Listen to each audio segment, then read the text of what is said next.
Hello, hello. This is the Plunge Father, coming to you live from the Plunge In. We're going to give folks a couple minutes to get in here. I'm going to fire off a retweet of my tweet just to make sure everybody's seeing it. But appreciate everybody showing up for another edition of Plungeons and Dragons. No, I'm just kidding. That's what we were going to do the other night. We were going to do my D&D group, but thankfully we missed that and ended up talking for 2 hours. But tonight we're going to be talking a little bit more about TopShot marketplace and analytics stuff in the coming hour and a half or so. So I'm going to shoot out this retweet right away for all the guys waiting in the wings. Do the same. If you would go ahead and try and get folks in here. And we will get started here in a minute. In the meantime, though, what I would like to do is I want to give a shout out to a community member out there. His name is Caruso's Missing Hair on Twitter. He and I have been going back and forth over Twitter, and he is a music producer, and he created me an intro beat / song that I am going to play. Which I'm super pumped about. I haven't set it to a video yet because I don't know how to, but I'm going to figure that out. Maybe he'll give me a little bit more help with it. He did offer already, but I'm going to go ahead and share what the intro, like the preliminary, the debut, sneak peek, we'll call it, song of the century, perhaps the song of the summer. We will find out. So let's see if I can make this work. And we can go from there. All right. So again, this is just a wave. I don't know, even know it's like a GIF thing, but I'm going to play it, and I'm going to play it for about a minute. And I am very excited for all of you to share with me. And again, his name is Caruso's Missing Hair, like Alex Caruso's Missing Hair. So here we go. Without further ado, the debut of the Plunge Father intro. Hold on. I got to start from the beginning. Hold on. There it is.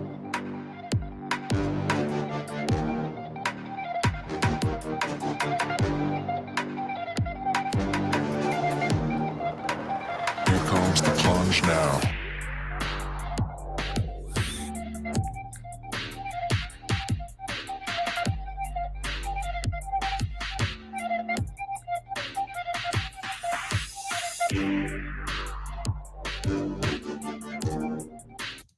All right, there's going to be more to come with that, but that was a big up to, again, Caruso's Missing Hair on Twitter. Big thank you. I will help and he'll help me figure out the video side of things so that the intro can be a little bit snappier and cooler, but much appreciated.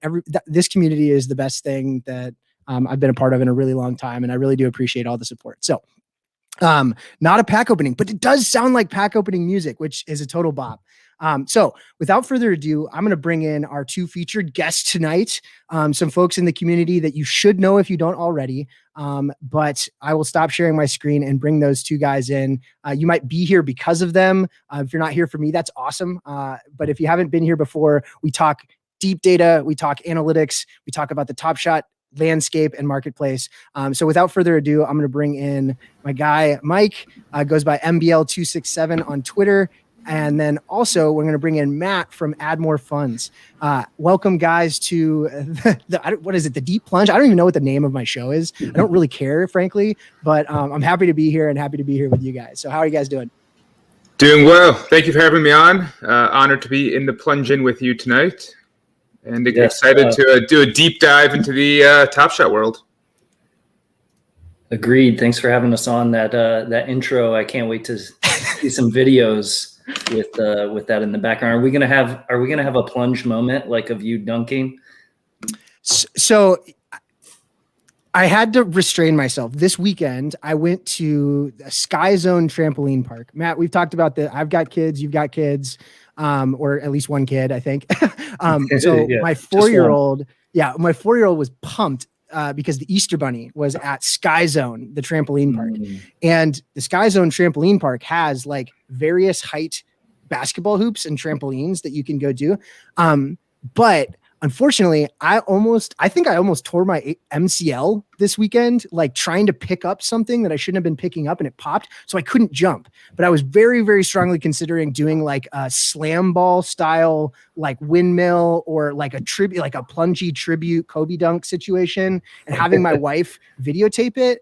But I figured that it would be a little selfish, number one, and number two, a very bad idea to do that on a bum knee. So I thought about it, and I probably should have done it like for the brand, but I'm kind of glad that I didn't. So eventually, maybe a moment, but actually, on that note, this is a question that I got asked on a podcast before, and we'll kick it off with this. If you could have any moment of any sports related thing at all in history from the past or now, like what would you have? Like what's your like ideal moment? Not necessarily like NBA related or basketball related, but as a sports fan in general, what would be your like ideal moment? Ooh, I need some time for this one personally. Yeah. I'm a huge football fan, so I feel like it would probably be some sort of football moment, but I'm trying to think back to one that would be all time for me. While you guys are thinking, the answer that I gave, and I tweeted about this, was Manti Te'o's third down dive over the scrum stop against Stanford in the rain to preserve the undefeated season for Notre Dame in 2012. I'm a big ND guy. I was there, super visceral, and like I remember what it felt like because I was there. And I think a lot of people have that same sort of dynamic. So even if you haven't been to a sporting event with a big moment, is there something that like sticks out of your sports memory? I'll give a near miss. So this wouldn't be my answer, but it's one that I've talked to a lot of people about that I think might have been the best sports highlight if it actually happened. The Gordon Hayward shot at the end of the Butler-Duke March Madness Finals game, I want to say in 2010 or 2011, where he shot a half-court shot that if it went in, Butler wins. If he missed, Duke wins, which ended up happening. He did miss, but he missed by something like a quarter of an inch at the release points, something like that. And I think that if that went in, that might have been the best highlight in sports history. A huge underdog story, obviously. Butler over Duke, and Gordon Hayward and Brad Stevens and all that good stuff. That always sticks out to me as a fantastic sports moment, even though it didn't go in. It was ridiculously close, but I want to think of a better answer. That's my near miss answer. Well, you don't have to answer it right now. You can answer it a little bit later, but it's like to get the juices flowing tonight. I do remember that because like I was on the line. If Butler wins that game, I win like $10K from a bracket contest.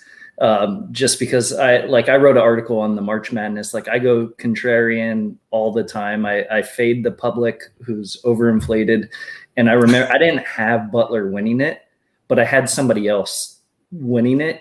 So Butler beating Duke would have gotten me the same result. But unfortunately I missed that, and I wasn't smart enough to hedge a few $1,000 on the other side. Yeah, we do. I'm in this pool every year that we do a snake draft for all 64 teams in the tournament, 8 different teams, and you get seed times round for the amount of points. And everybody pays you $1 a point. So if we had a 10 seed that won in round 1, we get 7 times 10 on the way back. If they win in round 2, it's 20, and then they get 20 times 7 on the way back. And we are smoking everyone this year.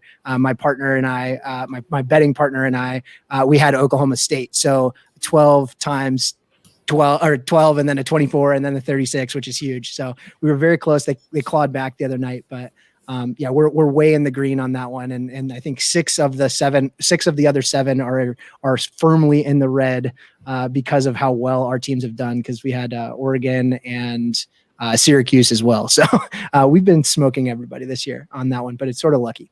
Who gets picked in the first round? There is it the 11s and 12s that go first, because they are the highest points for the teams that don't face the 1s and 2s for the longest, I guess. Yeah. So. On that analysis note, we've done it since 2012. I had the first pick of the draft this year, and guess who I took? If you had to guess, who did I take? I guess you took the best number. Yeah, best number. I would guess best number 3 is what my gut would say, but then my secondary gut would be the 12s and 11s. Okay, so who's the best number 3 going into the tournament at least? I don't know. I'm too tied up in Top Shot to know right Fair now. enough. Fair enough, Matt. Who was the hyped number 3? They're back. They had they had someone that, or a coach that has hair now. It's Texas. So I took Texas with the number 1 overall pick in the draft, and they lost in the first round, which is awful. So, but I think 5 or 6 of the teams that we had ended up winning. We had a 7, an 11, a 12. Yeah. So most of the ones in the first round are the 3s, the 6s, and like the 11s, 12s that have a shot at winning. Because the idea, and on average from 2012 to 2020, the average points earned for a team for every entry, like including all the zeros that lost all of their game, is just over 8. So if you can pick a low seed like 9, 10, 11, or 12 that wins their first game, that's like plus EV, right? Like, or above average performance. But of the teams that over the last few years have destroyed everyone, it's the 7s, the 11s, and like the 12s that go deep. So Loyola that one year, UConn that one year, I think 2014, they went deep and they were like a 7 seed. And then like the year that, who was the, I guess it was Loyola. Loyola was 11 seed and they went to the Final Four. So just like the team George Mason had a good run right, at one point. That's another one. Yeah, right. Yeah. So it's a super high risk reward thing though, because if you take your first pick there, you're just host. But anyway, that's enough about like other sports betting stuff. That's all plungers talk. Maybe we'll do that the next time that we get the rest of the plunger group on there. If you guys watch that stream on Saturday night, it was a very bizarre situation, but I had a bunch of the guys in there. So I have an answer, by the way, for sports. What's your answer? Okay, so I thought about it for a while. I think there are tons and tons of really, really cool, impressive, special sports plays. So I tried to think of one that was cool and had another element to it. And so I'm from New York originally, and the Mike Piazza home run right after 9/11 was like a really cool sports moment and a nice kind of strength of a nation type moment after 9/11. And that was a really cool thing being in New York. Yeah. So I would choose that one. I was thinking of a baseball moment, and I was thinking of the moment after Jose Fernandez passed, and they're all wearing his jersey. And D. Gordon, right? Yeah, D. Gordon just rocks one. Like I think it might have been his first home run of the season. Yeah. This is like only home run of the season, I think. Yeah, just like pure emotion. It was just so awesome. That would probably go down as one of the coolest for me. And the man, the myth, the legend, Caruso's missing hair in the chat. Welcome, my friend. Hopefully you were here while I played your sick beat that you had created. But Saints winning Super Bowl after Katrina, it's a really good one, right? Visceral sports moment stuff, which is great. So let us talk a little bit about why we're here. Top Shot, market, gap analysis stuff. So just by way of introduction, I hope that the people in here know who both of you are, but if they don't, let's do a little bit of intro. So Mike, let's start with you. Sort of what is your story in Top Shot? You can give the Spark Notes version and we'll kind of go from there, and then we'll switch over to Matt and kind of give the who you are and where you fit into the overall picture. Yes. So my story is fairly straightforward, actually. I found the platform in September. I saw a tweet about it on my timeline, decided to check it out. When I first joined, I did not know what an NFT was. I had never heard the term NFT before. And I was extremely fortunate in that the early adopters of Top Shot are some of the brightest, most capable, most well-connected, most creative people in the NFT world. And 20, 25 people who I became pretty close with right away took the time to kind of walk me through the value proposition of Top Shot, of NFTs as a whole. And I did a lot more work, dove right in, read more about Dapper's experience with CryptoKitties, which I knew as a kind of like, what the hell is going on in 2017? Never looked at it again after that kind of thing. And I saw that Dapper had an agreement, a license with the NBA, had funding from fantastic VCs. And I also found that I was on the platform many, many hours every single day, having a great time. And I'm not someone who's huge into collectibles. I'm not someone who's huge into crypto. And I fell in love with the platform. So I was like, shit, this is going to hit so many people in such a good place. And I saw a path to it becoming pretty big. And so I placed a pretty big bet, and now I guess I'm probably best known for just having a large account and nothing else. For sure. For sure. And we're not gonna unit shame anyone here. So on the top end or the bottom end, that's the rule in the Plungers, which is my sports betting group, is like, it doesn't matter if you're betting $5 or $5,000, like no unit shaming. It's all the same. We're all in this together. And it can be very scoreboardy, and that's just not the vibe that the community gives off more broadly, which is awesome. So one thing that you mentioned there that I want to get your initial reaction on before we get a little bit more from Matt and kind of who he is and where he fits into this whole thing. You mentioned VC funding for Dapper, and sort of that being at least an introduction into and perhaps a reason that you had initial confidence, or at least like, hey, this is going somewhere there. It has some legs because it has some financial backing, and it's not like a fly by night operation. There was an announcement this morning, articles across every single news outlet, like very coordinated attack, right? Like USA Today and New York Times and all of this stuff, Bloomberg and everything, that they just secured, I guess, Series D? Like whatever that funding round is of $300 million or whatever, on top of the however much they had already raised. Does that what does that do for you in terms of validation, or what are your thoughts on that more broadly? Does it change anything for you, or does it just confirm things that you already thought? Sure. So first, in terms of the kind of unit size doesn't matter type thing, I actually do find it interesting. A lot of people will kind of DM me questions, and then I'll answer. I love chatting about TopShot and talking about in general, and they'll thank me for taking the time and say they didn't expect me to respond or something like that, which is obviously nice. The DMs are busy these days, but I always try and tell people, like, look, I'm literally the same exact as you. I just arrived 4 months earlier. There's like no difference, and like always happy to chat about this. And I very much understand that I arrived early, and there's like not that much more to it. I had some conviction, but I think a lot of people, had they arrived in September, would have had similar conviction. Just people didn't know about it. But in answer to your question, so at the time in September, the question was sort of, is this legitimate? Is this real? Is there actually an NBA license? It was the kind of situation where if you Googled NBA Dapper Labs, there would be an article from August 2019 and nothing since then. It was like not covered in the media at all, which is why there was 500 people on the platform. It wasn't a thing. It didn't exist. I was like, I don't know if this license is real or this is just some dark web thing that I'm just throwing money into.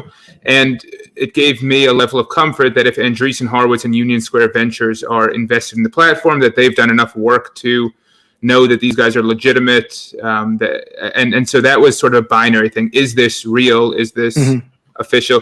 In today's situation, however, I think that at the valuation they raised at, which was $2.6 billion, I think I saw somewhere that makes them the 350th largest private company in the U.S., which tells me a couple of things. It tells me, one, there are very, very positive things coming down the pipeline here, that they had to go and prove out a pretty impressive revenue story for TopShot, which means there are exciting things that will bring in new people, that will bring in new products that are involve utility in the moments that we don't have or know today, that will generate revenue for Dapper, which means theoretically the marketplace could grow. I don't think there's a scenario where the marketplace stays stagnant and the market cap stays where it is today and people stay as interested as they have been. I think Dapper has to kind of prove to these VCs and other investors that growth is coming and that it'll add more people to the platform, more funds to the platform, more revenue for them, a better market for all of us. And obviously there's an element of maybe they're adding, maybe they pitch to these people, they're adding the NFL or the MLB or something else. But yeah. But practically, I think this is the cash cow for the foreseeable future. And anything else that may be coming down the pipeline is still reliant on the success of TopShot and this being the blueprint they use going forward. So this is kind of not the binary sense of, is this real? But does this have the capability to go to that next level? And I think this is validating in that sense. I completely agree with you. And I think if nothing else, like I get a lot of DMs as well, and I'm happy to answer as many of them as I can. And there's a lot of people that are scared out there right now because their account valuation on, whatever site is diminished relative to what it was. And whether or not you purchased in September or in January when I got in, or at February 21st. Like, it's not a good feeling to look at something that was and is no longer at the time, like what our reality is. And that's one of the things that I tell people overall is like, there is confidence in this from institutional investors. I think the license is golden. They have problems and they need to fix them. There are problems and prevention. Like there are hurdles that they need to hop through to make this and not just prove the concept, but like excel at it in its current form. And they need to handle a lot of those things, whether it's withdrawals, whether it's the challenge dilution, whether it's keeping people interested, and how do you wrangle and keep people coming back for more if they can take like a massive L on some things and it's difficult to kind of weather those storms. It's not a stock, but at the same time, it seems to be treated like one, or at least the moments themselves are. So it's very, at least to me, that news today was massively helpful. It was like, okay, there's more to this than that. And what I've always said as well is our Dapper wallets are going to be able to be pointed elsewhere, right? It's not just the money that I have in TopShot or the assets that I have in TopShot are going to be locked into TopShot forever. Even if they're not coming directly to my bank account, we are going to, at some point in the future, be able to point those Dapper wallets at other projects, whether it's a sports project or another NFT project like Dr. Seuss or something like that. That's not to say that I'm not like disappointed in some of the stuff that's been happening. And, I wish that they had handled some of the communications around some of these things more, at least more tactfully or more thoughtfully. But I'm certainly on the bullish case as well. But we've been talking a while. Matt, you have a little bit of a different story. You're someone who you're helping build a company. It's part of your company, right? for this tool that's been around outside of TopShot. Can you sort of give us how you got in and what the story with Add More Funds is? Yeah. So it's been about 4 years, a little over 4 years that we started, and we started it off as a baseball only tool, like a singular tool for MLB with a focus on DFS and sports betting type stuff, mainly DFS. And what we did was we were the first site that figured out how to tap into StatCast data and pull that information in and present it in a way that was helpful for like who the starting pitcher was and looking at their pitch types, first-handedness. And so like we focused a lot on that the first year.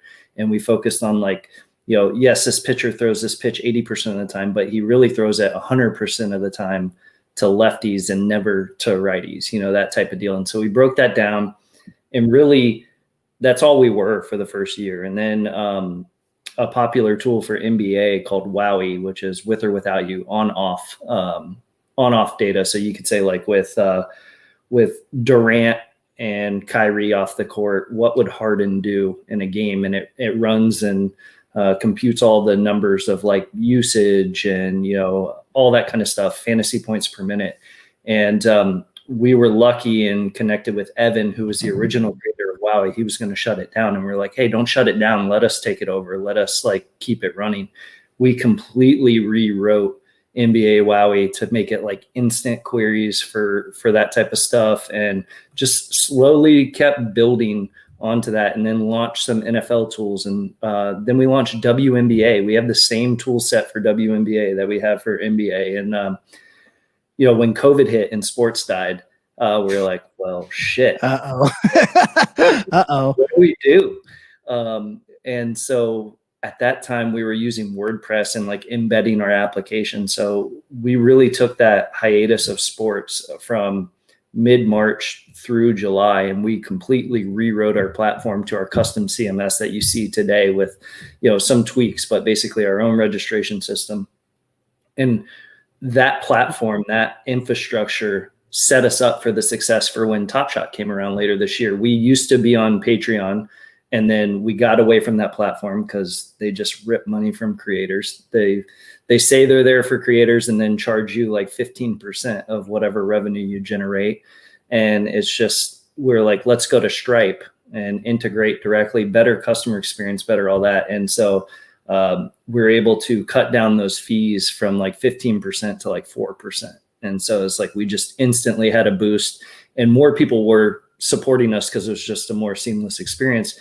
And then I think, like myself with many others, Bales sends out a tweet and says why he spent $35,000 on a thing. And admittedly, I poked fun. I laughed. I was like, I think the PGA Tour like tweeted a video of like a chip in or a shot from like middle of the fairway, a couple hundred yards out, and hold it. And I went and specifically tweeted, I was like, please cease and desist. I own this video now. You can no longer tweet. Just making a joke. And like 2 days later, I'm on TopShot buying moments.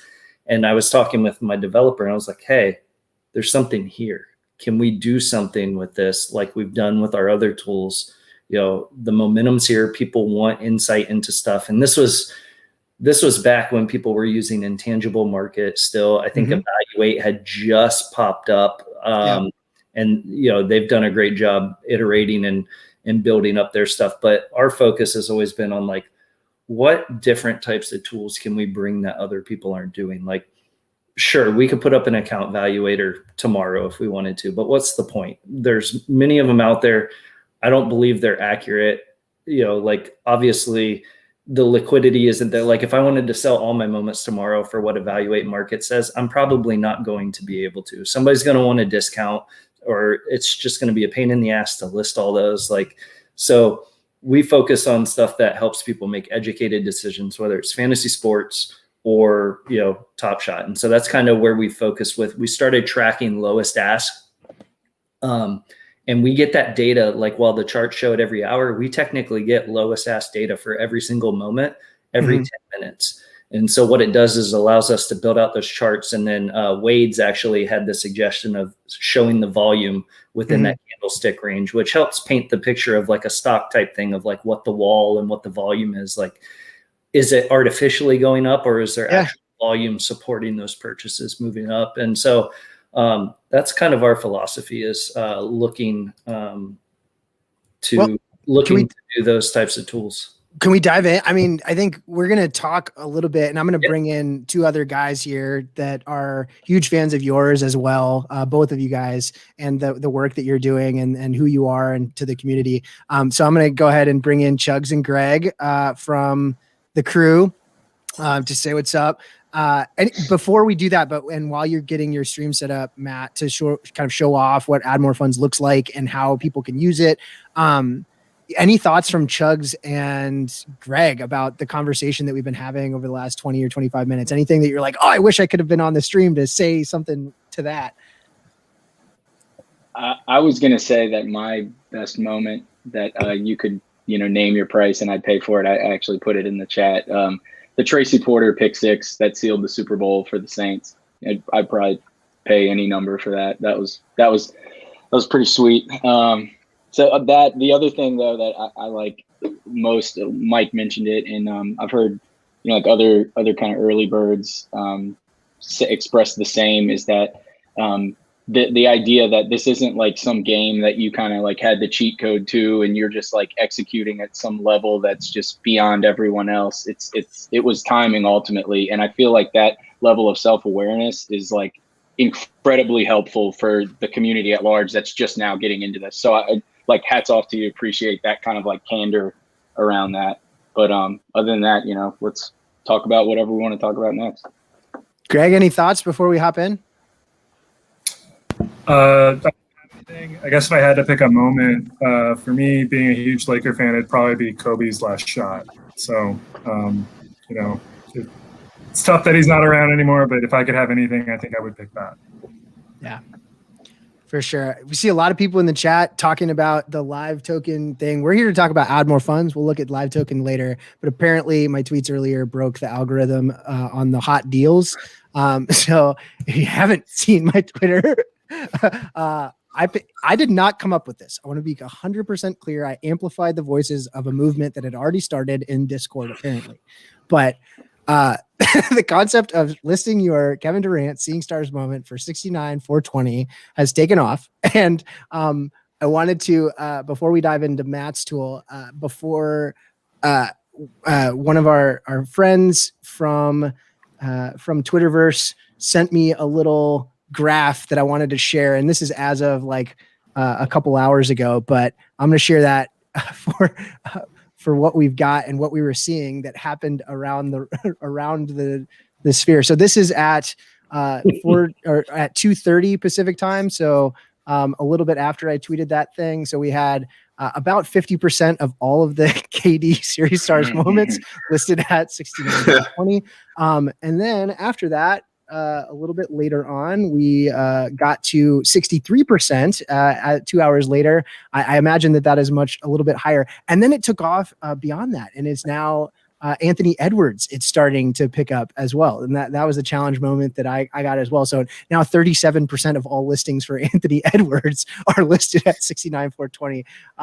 Which again, like this is nothing nefarious, just solidarity with the community, trying to have some levity and bring some levity in a bear market and having some fun with folks as well. So thanks to our friend at TopShot Analytics who sent this along. Please give him a follow if you do not already. He's fantastic. I'll send that link in the chart. So I'm going to stop sharing that and we're going to dive into this Add More Fun. So maybe we can look at some of the KD Seeking Stars sales today later on. But we'll go ahead and talk through your tool now. Yeah. And so somebody mentioned Live Token, and Live Token, I think, does a really good job on a lot of stuff. And I tweeted a while back that imitation is the sincerest form of flattery, and you can 100% expect us to imitate some of those cool features because they are great. So I don't know if you want to go over anything specific, but it's our general grid marketplace tool.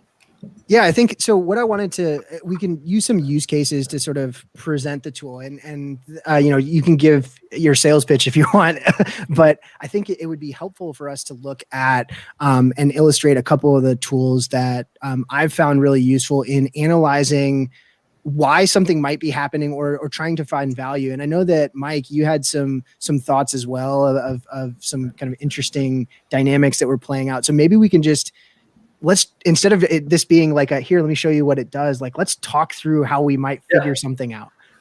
So Mike, do you have anything like on the top of mind that you're like, I'm interested in looking at this. Let's see what we can figure out from the data that lives in Add More Funds.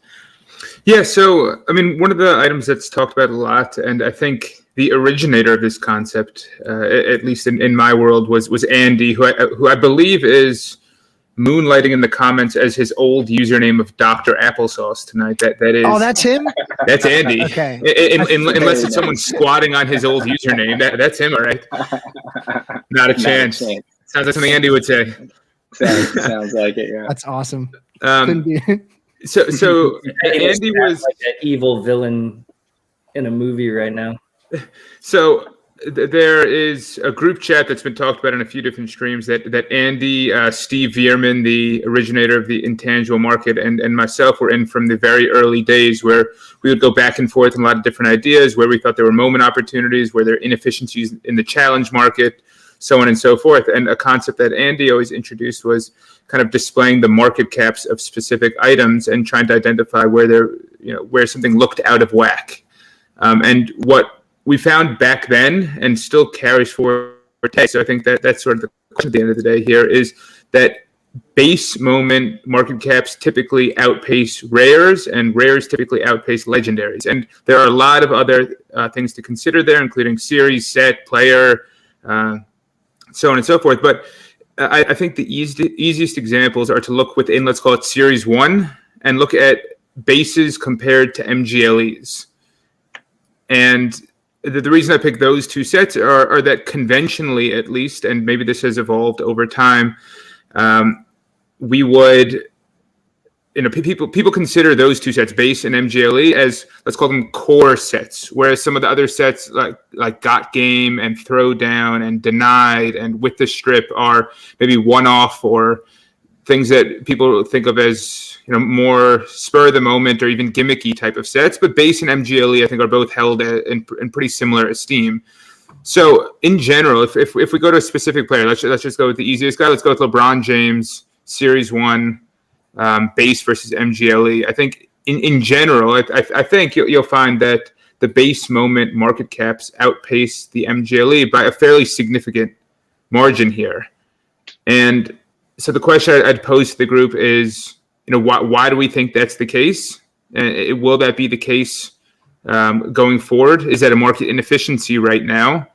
And especially if you look at the two November 15th, 2019 plays, where the market cap of the base version is 25. The market cap of the MGLE version is 13.4 million. It's almost 100% difference if you're going from the bottom to the top there. And who knows why? We can take out all the dynamics about the different play, a different date, a different stage of a career, anything like that. It's the exact same play with a different paint job. Why would the market cap be so different? I'll bite. I think this kind of speaks to the poll you put out a while back, remember, on the different LeBrons and which one would be the best ROI. I chose the no look 3, and my main reason was because the lower nominal dollar price will be the easier path of entry for multiple people and help bid it up. Whereas a lower count, while presumably more attractive, like long term, it might cause a barrier to entry. Like, let's say it's over the $5,000 credit card limit or whatever Dapper has right now. That eliminates certain buyers. Even if somebody had the money, they couldn't do it right then and there. Whereas if you had, again, the no look 3 in your poll, that was easy to pick up. And it was plentiful. So liquidity actually, propped up that valuation. And I think I would think that's something that's going to probably stay until there's a fully free flowing ability to, you can at a moment's notice drop, 10 grand on a moment if you wanted to. And the user base is significantly higher. In other words, the pool of buyers is significantly higher. So I would take a fairly hard stance that it makes sense that the lower mint counts might carry that higher cap because of that, not because sticker shock basically is a thing in TopShot. That's kind of just wrapping it up. That's my thought on it. Yes, so I agree with that. The couple follow-up questions I'd say are, and you sort of alluded to this at the end of your answer. Do you think this current spread carries through in perpetuity, or you seem to indicate that you think that spread will close over time?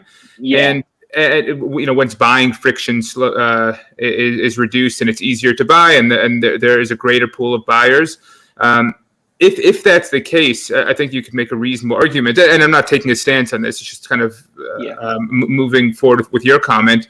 I think you can make a reasonable argument that you should just kind of do this sort of analysis and say, hey, at a certain level, let's call it, maybe the MGLE should be 75% of the base cap of the market cap of the base, and this one's roughly 50%. So that's a buy until it reaches 75%. Correct. And look, it's also interesting in this particular case because the base moment isn't $50. It's not $100. People throw the word accessibility around, and I think that's a very, very reasonable answer in the poll that you cited. I think that made a lot of sense. But does that apply here, where the entry price for this one, if the base fell to 13,000, then then it would be more in line. And so is that sufficient? And, why else might we have a gap? And I don't know, anyone else, do you guys think this gap will be there in perpetuity, or do we think it closes over time? And Andy, I see your question there. Let's, I think we'll come back to that, but what do you guys think? Yeah, I think there's the one thought that I have is that the base set series 1 is special in general, and the spreads in base set series 1 between base set and MGLE, I don't think they carry forward into series 2 at the same clip. And I'd have to dig in on that one a little bit to kind of tease that out. But in particular with this one, and Andy has another question or another comment here, is that circulating supply is actually, I think, not as baked in as Andy might think. With some of that as well. I think given how few people own the base set series 1 moment, all of the people that know and are around for that, there are so few listings of that particular moment and so many of them, if you looked at the listings for this, they're not close to the low ask in many cases. It very much is market making, in my opinion, from the people that are in the know that is in fact far more rare and scarce as it comes out. So Andy, I think to your question here, if this does come out and that circulating supply is not 250 anymore and they release them in packs and they do it in an equitable way, and those 750 moments, or let's call it, 600 more, come into the marketplace and they're in hands of people that weren't here since the beginning, I think you're going to see a lot more listings, and I think you're going to see a lot lower of a floor for that particular moment. So maybe it closes that gap longer term. So I don't know if I think that's weighing in. And the reason I say that is there are other moments. I don't know, we can go to So as people may have seen on Twitter recently, I bought one moment in the last month, which was a Chris Middleton Series 1 MGLE, and I thank my lucky stars every day that I did buy that one moment, so that Greg's chart didn't have a big zero for me. No, it's fine. So Middleton's a good example though, because he also has 1,000 of his first base moment, the same way LeBron does. I do think that has a special allure, the 1,000 base moment, as opposed to like a 1,500 or 2,000. If we do the equivalent for Chris Middleton, I'd be curious to see what the MGLE versus base spread is there. What is it? Okay, so this is a narrower spread, and I believe all those Middletons are released. And I'm trying to think of another example of 1,000 circulation one that they're all released. Andy, are all the Kyries, or I think Steve Veerman's in here also, are all the Kyrie OGs released? I think yes. Let's try it.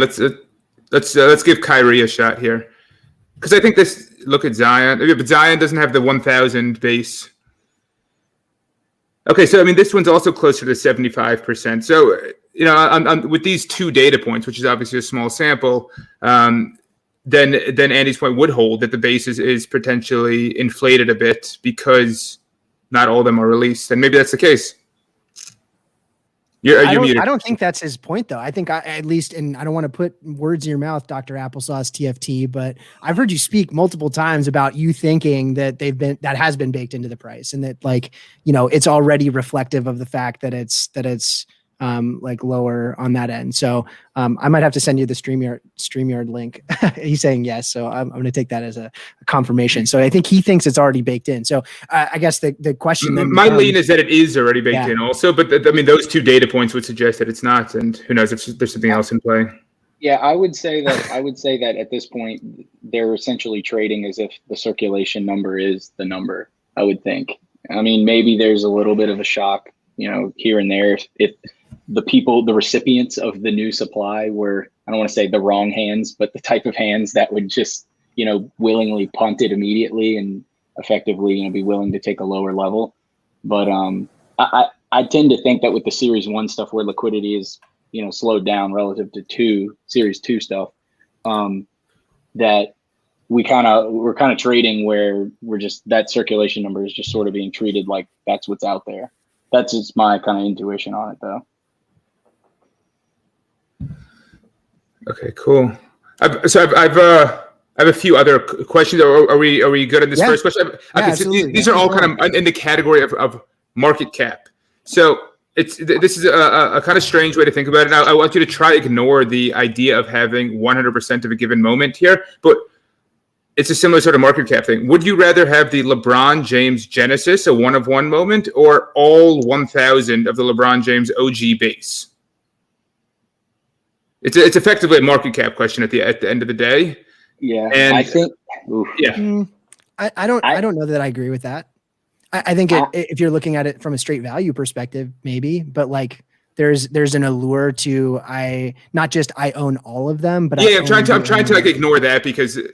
But just it's a similar question too. Do we think the market cap of the Genesis will be worth more than all 1,000 LeBron James? I would think in theory they should.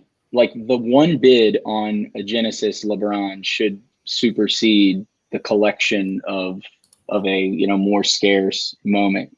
But then again, I mean, you could say like 100,000 Ferraris they're going to be worth more than the best Ferrari, so to say. I don't know if that's the right analogy, but. It's an interesting question for sure. Well, I mean, I'm curious though. So like if you looked at the listings, let's say for the 1,000 base set moments for LeBron, and I don't know, does that 31 hyperlink out to the listing page, Matt? It does, but I think I'm sharing a specific tab. Application. Yeah, so no need. Well, if you look who's here. Hey, Dr. Applesauce, how's it going? How's it going? I'm supposed to have a call for fractional like literally right now, but they have not answered me on Telegram. So if I just randomly disappear at some point, it's for that. They're bad.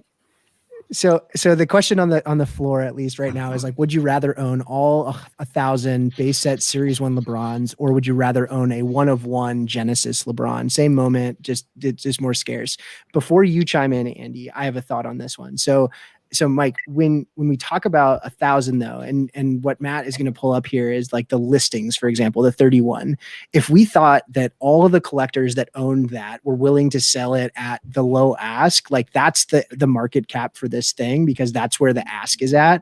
But in reality, like that group of people, and I imagine any of us would value like all of those things higher than that price as it exists right now, at least people that are bullish on this longer term. And especially for the Genesis 1-of-1, for folks like, let's say, Whale Shark Pro, or someone like Wade's, or someone like yourself, Mike, or like anybody that has potentially the assets to convert into that particular thing because they see it as a very important piece of the overall story and there's a narrative around it. I think there is, you only have to like have one person value that thing to prove the market cap of it.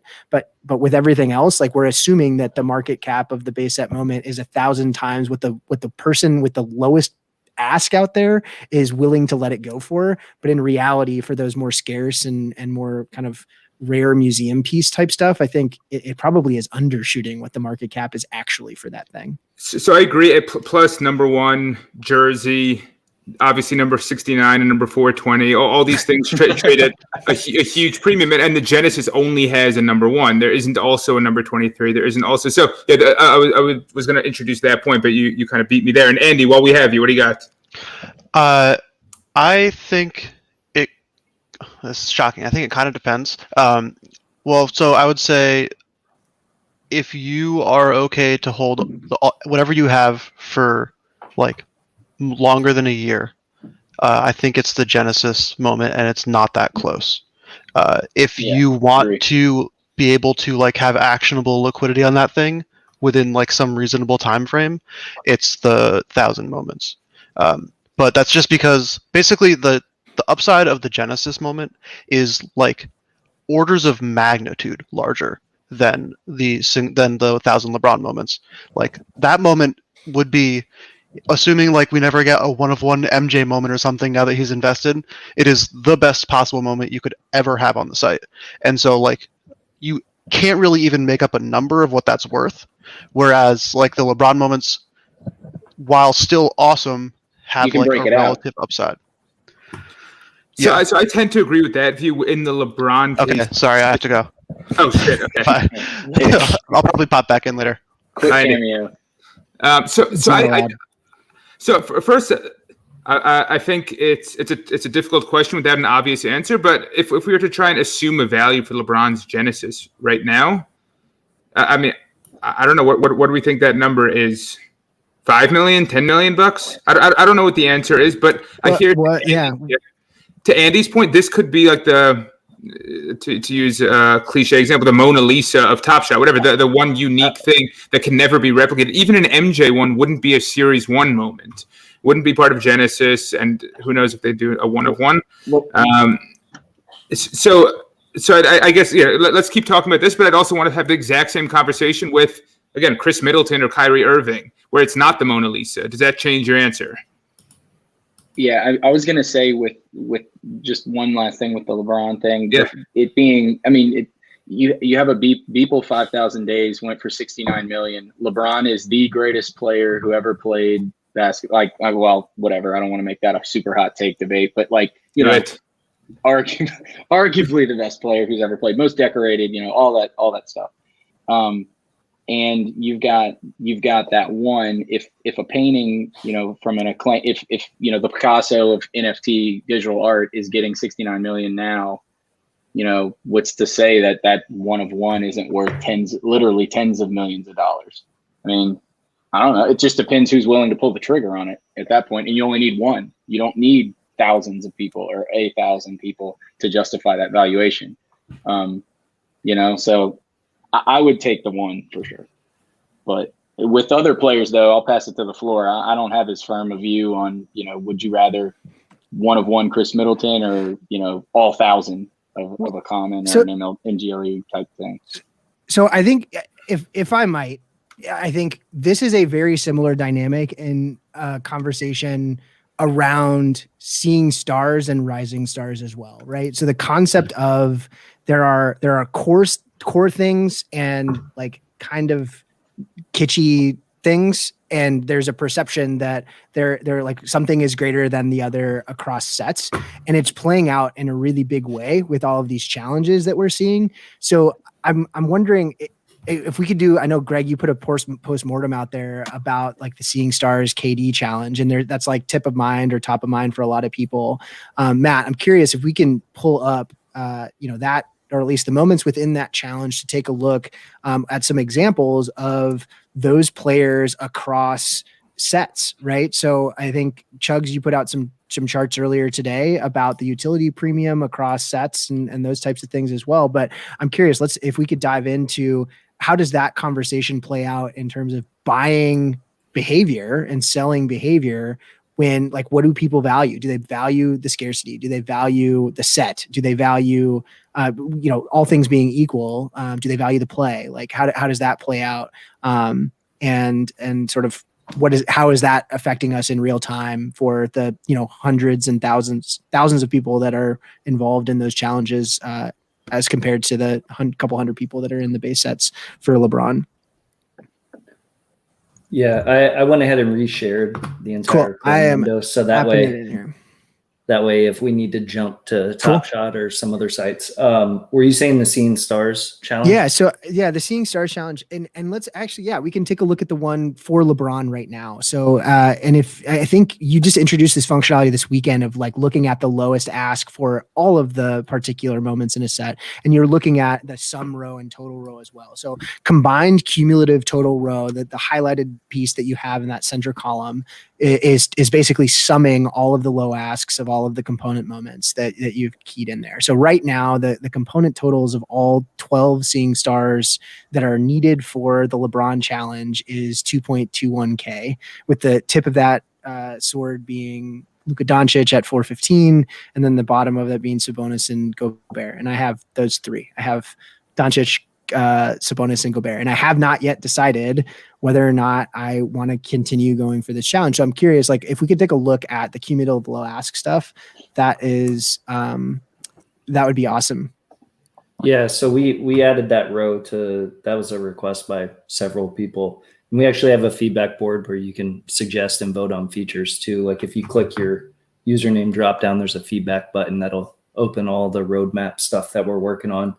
But we launched the challenges. We're actually going to launch a specific page just for challenges to look at past challenges and current challenges. And because this grid starts to get a little overkilled and overloaded with too much information if we continue to tack on here. So we're adding a bunch of new explorers for challenges, sales, all that kind of stuff coming. But we added this to where you can look at active challenges and filter down really easily.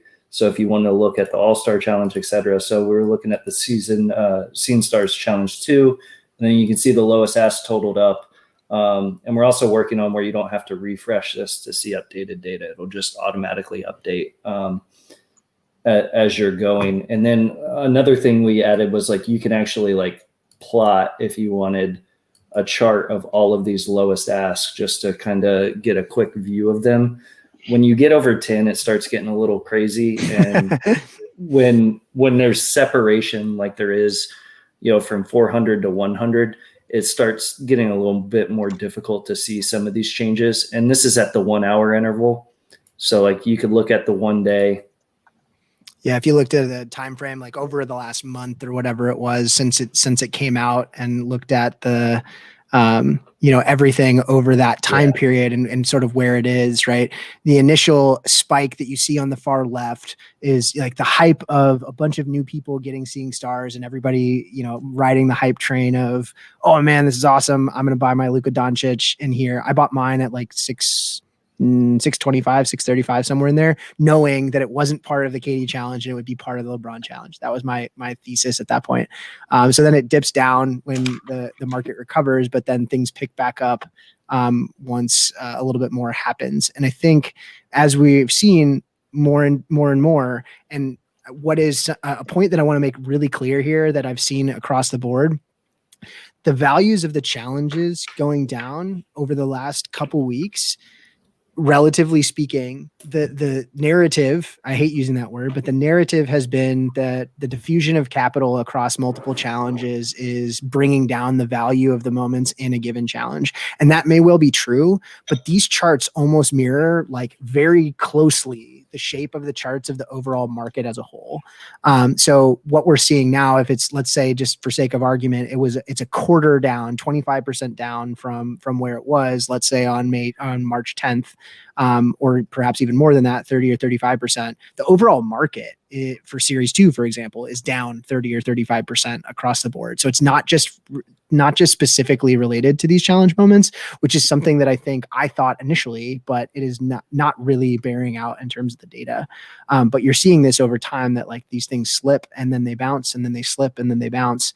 And we're seeing this as well. Like, so I'm curious, MBL, like, have you taken a look at the chart? I imagine you're, like for the LeBron, at least that's the one that people are talking about in a lot of ways. But, as you're comparing market cap or moments over moments, like when you're looking at a specific or specialty set, what are the things that stick out to you or that you're curious when you're looking at potential value? So I think you raise a good point about this particular challenge here, that I do think this mirrors the overall market. And obviously people are very focused on what they are doing specifically, and the people who are looking at this challenge. And I think I saw one comment from someone who said they spent over $3,000 on this challenge. Now it's about $2,000. And that individual may look around and say, hey, it's because there are too many challenges going on. But I do think, to your point, the overall market's down a comparable amount. So I think that's one factor. I do think the other factor is probably up until 4 to 6 weeks ago, let's say, challenges were an easy, accretive proposition where your worst case scenario was kind of breaking even when you think of it from the standpoint of the value of the underlying moments before the challenge versus the underlying moments plus the challenge reward after the challenge. Your worst case scenario, meaning if you took the market price low of the challenge reward, was a break-even proposition, but you also had the upside of a good serial number where you could get a number 1, you could get a jersey. And so it's basically a free option on the serial number. And I think that people saw that, and a lot of people talked about the fact that challenges are always a good idea. And the market overcompensated to the point where everyone tried to do challenges, and challenges were a bit bloated at that point. And now we're kind of seeing the market react to the fact that more recent challenges haven't panned out as well, and the rewards have fallen more than people might have expected, or the underlying components have fallen more than people expected. And that's the narrative word that you dislike. And I also lean towards the numbers and the charts and everything over that. But I do, you get a general sentiment feel from Discord, as messy as it can be. The louder people saying the same thing over and over again gives you somewhat of an idea of the general sentiment. And now the sentiment seems to have shifted to challenges aren't worth it. And we may see the pendulum swing the other way, where at some point, in this chart in particular, is it worth chasing this challenge? And so, I think the best thing to do for challenges is to kind of peg the reward to some existing moment in circulation that has some sort of track record of transactions, and say, hey, with this LeBron, roughly, what do I think the circulation is going to be? What other moment can I compare that to? So the Anthony Edwards one is a great example. I think it's easy to compare that one to the MGLE. The MGLE has roughly half as many in circulation. It's like 4999. Yeah, 499 versus like 1041 or something like that. But the Anthony Edwards, the dunk is one of the best plays of the season, and it's all over SportsCenter, it's all over anything else. They both have the same badges, and so you can argue pretty reasonably that the play itself maybe bridges the edition size gap, and so the MGLE is a reasonable target for what that Rising Stars moment could end up at. And so I try to use existing data to kind of prove out where I think the reward's going to end up and where the underlying moments could end up. And so let's take a look at it. I mean, it's settled a little bit, and we actually have some data now. It came out, I think they settled into people's accounts around 6 p.m. my time. So they've been out about 4 hours. So let's just take a look at the 3 Anthony Edwards moments that are out there and see, like, comparatively speaking, market cap wise, like, was that MGLE, a good kind of barometer for where we're seeing this. So so before the challenge, I thought, and I'm not looking, I'm like shielding my view from this. I don't know what it is right now. I thought that the market cap for this particular moment would be higher than the MGLE and pushing towards the 4,000, but not quite to it yet. My thought being that it is a better moment substantively than the MGLE. It's more impressive. And it's like, I think, a top 5 moment on the site. That's up for debate. Obviously, it's a subjective opinion. But what it's not is it's not the debut and it's not the first TopShot moment, which, it seems to be that across the board is being touted and kind of believed to be the most valuable thing for a particular rookie. So when we look at like a market cap comparison for the MGLE and the Anthony Edwards, like it's not going to be there nominally in terms of price or like numerically in the terms of price.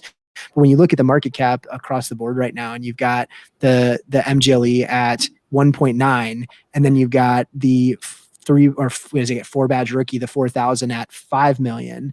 And then now you're looking at the second base set of 35,000, which is crazy to me that one's that high, like up towards that. And then Rising Star is only at 3.5. Like it doesn't make sense to me that the 35,000 there is pushing a $4.5 million market cap. Like it might be that's just a really accessible moment for the presumptive rookie of the year. And perhaps that's the reason, is it like, okay, I can spend $129 and so it's pushing up towards there.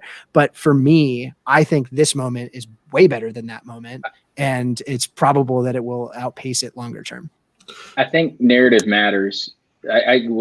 Just to kind of chime in on it, I think narrative matters on it. And right now the narrative is that the first original moment, the OG badged moment is the one that stands above everything else, regardless of what the moment is itself, which actually cuts against my core belief that the moment matters, and it will in the long run. So right now, what you're seeing is kind of a phenomenon where the first moment is being held at a premium over a better moment and a more scarce moment, right? We may think that's dumb, but the market does not see it that way right now. Now, 10 years from now, Anthony Edwards has a good career and everything, it could completely flip. However, one thing that I believe it was Settleman who mentioned it before, and I can't remember where I heard it. I want to say Jack's the one who said it. But he's basically saying that when people are looking back years from now or a couple seasons from now, they're going to be filtering for those badges, whether we think they're stupid or not.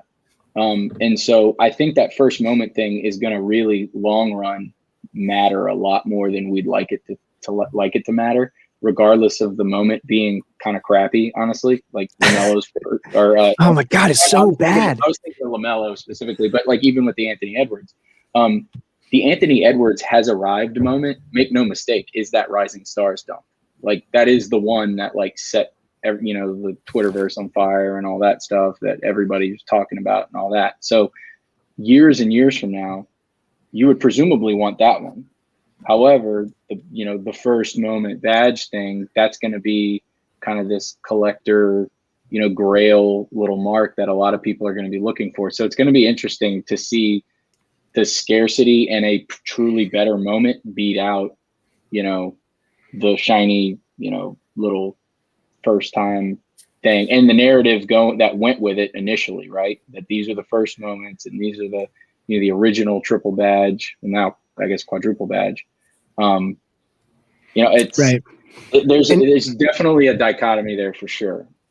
Yeah, I would say that, and I think this is playing out too with last year's stuff. Like, just because it's got a badge on it, if it's a crummy player that nobody wants, then like it's still a crummy player that nobody wants. How many other 1986, 1987, or how many rookies are out there in the 84, 85 class that you can like recall and there are cards of that you actually care about? Like we care about Jordan, right? Like, or I say I'm not part of the sort of like trading card market, but over time, those things will become irrelevant, right? For the players that don't matter. And I think that that's something that we need to keep in mind. And a big reason that the February 21st pump happened is like a lot of people are buying a ton of stuff that's just sort of not that great in the grand scheme of things. And yes, there's a pump on the other side of things too, but like there's pick your spots is sort of, and again, this is, maybe we didn't do this disclaimer at the top of the show. This is not financial advice. This is for entertainment purposes only. None of us are, well, maybe some of us are qualified to give financial advice. I am certainly not one of them. Nor do I want that financial burden. But yeah, it's sort of an interesting dynamic. And I said this before about this particular moment. It's why I did the challenge. I ended up with 491. I think this one will matter a lot. This Rising Stars moment will matter a lot, unless they choose to use that particular play for something else, which I guess is possible. Like, it will be the only highlight of that highlight on Top Shot. And that highlight is probably going to be the dunk of the year. If he wins Rookie of the Year, it will be the most iconic vision of him. If he turns into something good or great, like a year from now, 2 years from now, 3 years from now, I think it will matter a lot. But that was my thesis, and I kind of went in on it, regardless of whether or not immediately following the challenge that the underlying moments were going to be worth it in the grand scheme of things. Have they said why they reuse moments for different series or different sets? Like, have they said why they would do that? Is that common in the cardboard world? I'm not a card collector, so I don't know. I actually saw something on Twitter that they used the same exact picture for the Prism card for Zion between the 2 years. It's the same. That was a mistake, though, because it was an image from one season I guess it must have been from last season. They couldn't use an image from this season for last season. Right. One thing I just wanted to clarify. So I very much agree with everything Plunge and Chugs just said. When I said that I thought the Rising Stars and Metallic Gold may converge each other, I meant in terms of the lowest ask, meaning that I thought from a market cap basis, the Rising Stars could be as much as 2x the MGLE because of the play, and for exactly what you just said, Plunge, where it's so iconic. He could be Rookie of the Year. If he is Rookie of the Year, it's going to be replayed over and over and over again at the end of the basketball season. Top 10 plays of the year, it'll be there. He could have a fantastic career. And then kind of the other comments you guys were making, this goes back to the sort of jokey way I was describing it of the 1,000 moments versus the Genesis moment. Do we think that base set market caps will always outpace rare market caps? Trying to set aside how special the Anthony Edwards Rising Star plays. Do we think they'll always outpace it because of accessibility or for any other reason, or because the base set's just kind of the core sports card thing, which is kind of a normal set? And if so, why? I mean, I think in this case, the 35,000 probably is an accessibility thing where it's just that much cheaper than any other Anthony Edwards. And so, I mean, this we don't have a great example because one's a first moment, one's super accessible. Sure. But there are a few examples where mediocre base moments, the market cap way outstrips the equivalent MGLE. And I do think Series 1 is very convenient for us data nerd people because the play is the exact same. The play is the exact same. They all have the first moment tag in a lot of cases. And it's just the only difference is the edition sizes and the art on the side of the moment. And in that case, almost every time the base moment outpaces the rare moment. And I don't know if it'll stick like that. I think more sophisticated tools like add more funds here will at least highlight that difference. And I do think there's a chance the gap closes over time. And I think a lot of listeners probably are looking for actionable ideas. And I think that's an interesting concept. I think that everyone sees now that base moments outpace other ones. And it's not clear that anyone can really rationalize it. And in answer to Matt, to your question there, why they reused plays.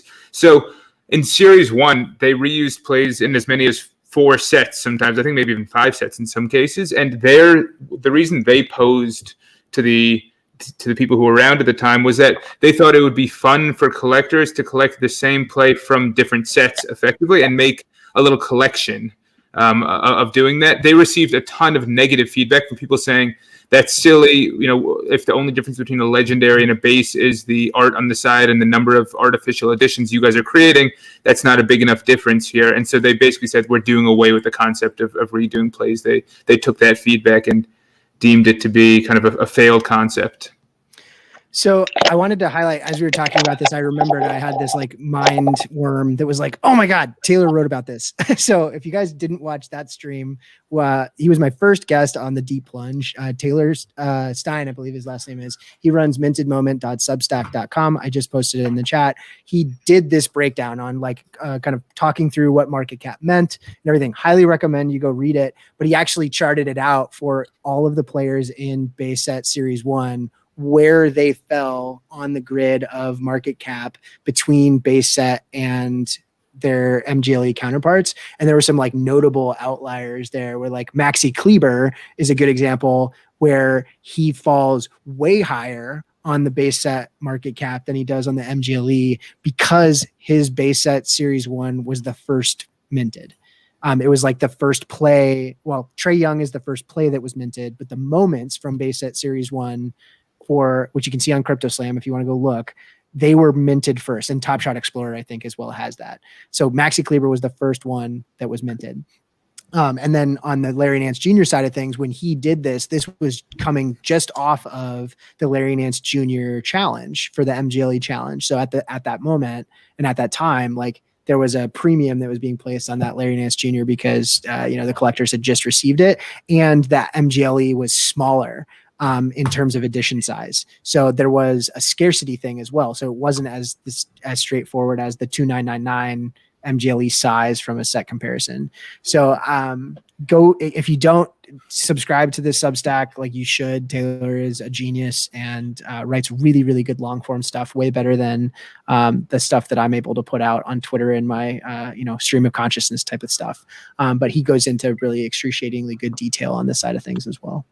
Yeah, Taylor is great. The one thing that I'd love to ask, or I don't know if that chart had is no, all good. I'd love to see it kind of without MGLE challenge moments. Mm-hmm. So no Nance, no Curry, because those just yield outliers. Sometimes people think a challenge is worth a little premium just because it was a challenge, and then just ensure, and it may be the case right now, that the base moments on the x-axis there are all first moments, because I do think that if you compare an MGLE with a first moment tag to a base moment without a first moment tag, it may yield some unexpected results. And that may be the case. I actually did read this article and I spoke to Taylor about it, but I just can't recall. My mind is absolute mush right now. Yeah, that's okay. That's okay. But yeah, highly recommend looking at that. So I want to take a look really quickly, though, kind of projecting forward. Let's take a look at Rising Stars 2 and Seeing Stars 2 with LeBron. I think we already took a look at the LeBron one more broadly. But if we're looking at LeBron and trying to project, lots of people out there are projecting where those things are going with, or let's say with the Zion with this. So like we're looking at Zion, right? Zion is the end goal here. So in order to work our way backwards for like, hey, what do we think the Zion's going to fall? How many people are going to complete this thing? I think it's reasonable to say, okay, there were 1,000 Anthony Edwards that were, that were achieved in that challenge.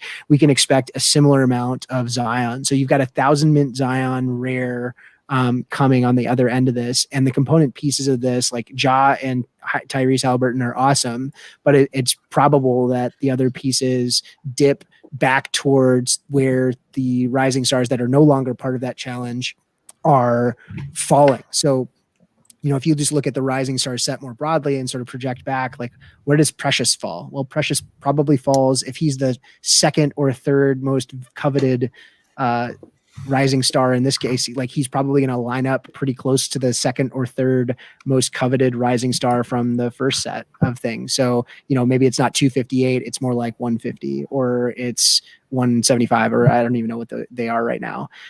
So I think as there's a lot of consternation and frustration with the challenges that have happened. As people get better at math, I hate to say it that way and be blunt about it, but like as people get better at math, or at least applying the concepts of math, like, and not overpaying for this stuff, like if it's cheaper to buy it after, then do that, right? Like, and that's what you want to do. And you don't care about entering the lottery for, a good serial number, which if it's 1,000 Zion, right? Like how many of those do you care about? Probably top 99. You really want to hit the one because it's the serial number and he's He's the double serial number jersey number. So that's the only one there. The 9 single digit, or, that's the 8 more single digits. And then the 10 through 99, right, are kind of what you're after. So you've got like a 1 in 10 shot of the lottery ticket of being like a substantively different price point for those things. Everything else I think is relatively homogenous between 101 and 1,000, for lack of a better term. And Chugs, you use that term a lot too, homogenous, like, on the serial curve. So if you're looking at like a 1 in 10 shot, like, is it worth 1 in 10 to pay for it now? Some people might think so because, it longer term, they want to own all of those moments. But really interestingly, when I was looking at the Rising Stars stuff today, the marketplace dip after the fact, I looked on Live Token and I was looking at some of the other stuff in the Own the Moment group. They had some details that I was able to see as well. Of the 1,000 or so people that had Anthony Edwards, like 2 hours after the challenge, something like 850 of them still had all 9 moments. So only like 200-ish people dumped one piece of the Rising Stars after the fact. So the marketplace coming down, and I want to look deep into this after this, and this is a post maybe tomorrow or the next day once we have a little bit more clarity. But like, I really don't think that the marketplace dips in the sell-off after the fact are people that completed the challenge that are just like abandoning ship. I don't think so. I think there are pieces of that happen, but it's far more likely that it's the people that are holding the bag that didn't make their sale before the challenge ended that are trying to get liquid because they don't care about that thing anymore. And that's where the vast majority of those low ask sales are. And then the smart people wait until the dip holds and then it comes back and kind of finds some more stasis before they find a good spot to offload their challenge. But that was really curious to me. Like 2 hours after the challenge, only like 20% of the challenge completers had even sent that out. And I know some of that is predicated on like, hey, maybe I don't want to give them away until I have Anthony Edwards in my pocket. Right. Like there's some of that. And I think that they've mentioned that before, but it's not this fire sale. The immediate fire sale stuff after a challenge ends are not the people that completed the challenge, undercutting themselves for like, selling at a massive loss for the most part. That's the exception, not the rule. I do think, go ahead. Jinx, I think the market is getting a little bit mature on challenges. And so I don't think like as time goes on, I think people are realizing, like, why should I complete the challenge when I could just buy the moment at the end? So I think you're starting to see prices reflect that in some of the challenges now. Like, for example, the Cool Cat challenge way back was like, oh, you had to pay $500 for a Cool Cat. And then they all tanked to like under $100 for the most part. And so this recent Cool Cat challenge, you didn't really see any of them get much higher than 100. So I think as time goes on with the challenges, people are going to be less willing to pay a premium to complete a challenge. And that's going to level itself out, in my opinion. I know there was some discussion. I think Phil D tweeted challenges are busted, whether it's time that fixes that or if it's put the challenge reward as part of a pack with additional moments to give increased incentive to complete challenges. Like something like that could be a way to make it more incentivized to do challenges. But then I think you're just chasing your tail there potentially. And then the moments then become more expensive because a pack is associated. And so it's like, you're in this vicious circle of like, you have to just let the market level itself out. And I think we're starting to see some of that. It may take a few more challenges and people realizing, hey, there's no point in doing it at this price. But then there becomes a point where it's like, wait, I think I got the entire Cool Cats challenge for like under $550, right? The first like, one, $600. Yeah, mine was that too. And so it's like, okay, so I'm gonna get, I think it's Jokic or Jokic. I'm terrible at names. I run an NBA site, but I'm terrible at names. MBL. What are your thoughts on Jokic? Yeah. I have to deal with this every Club Top Show. We're doing it. I'm just kidding. No, I don't want to hear it. I love you. Okay, for the record, I love Jokic. I think he's deserving of the MVP. I thought at the beginning of the year that it would be a long shot for him to win MVP, and I'll leave it at that. We really needed that soundbite. We just didn't have the proper. So, That's good. but like my point with that like rant was like, to me, 550 to 600 was worth it for the reward for that one. It wasn't $2,000, $3,000. So I was like, okay, this is a reasonable thing. I'm just going to get it and enter that lottery that you speak of trying to get it. I don't even know how many people have completed so far. And that's something that live token does well, that we're going to start including, is how many have completed challenges. But like, so 4,600 so far, I would imagine this jumps up, a little bit more, but maybe not much. I mean, I feel like if you would have, it's down to 500 now, which is a little bit lower. So I paid a 10 to 15% premium to get it and just knock it out early. But I don't know. I feel like, 550 for that reward was reasonable. So I went after it, but I stopped chasing those that are like 3,000. I still haven't bought my Luca Cool Cat yet for the Master Challenge, but I'm waiting. It's not a bad idea. Maybe Austin Mo can hook you up. Someone tweeted at me today that was like, hey, we're going to get together and we're going to buy up all of the Luca Cool Cats so that we can control the mint. And I was like, good luck. Number one, I don't have enough capital to do that.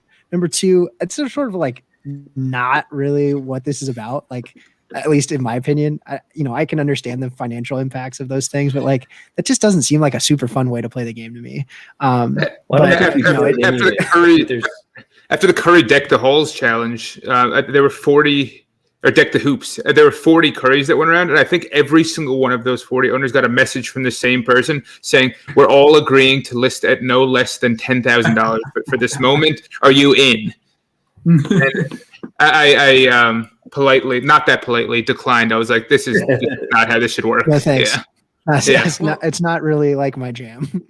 So Luca's Cool Cat is a cool 6.9 million market cap. Where does that fall relative to everything else?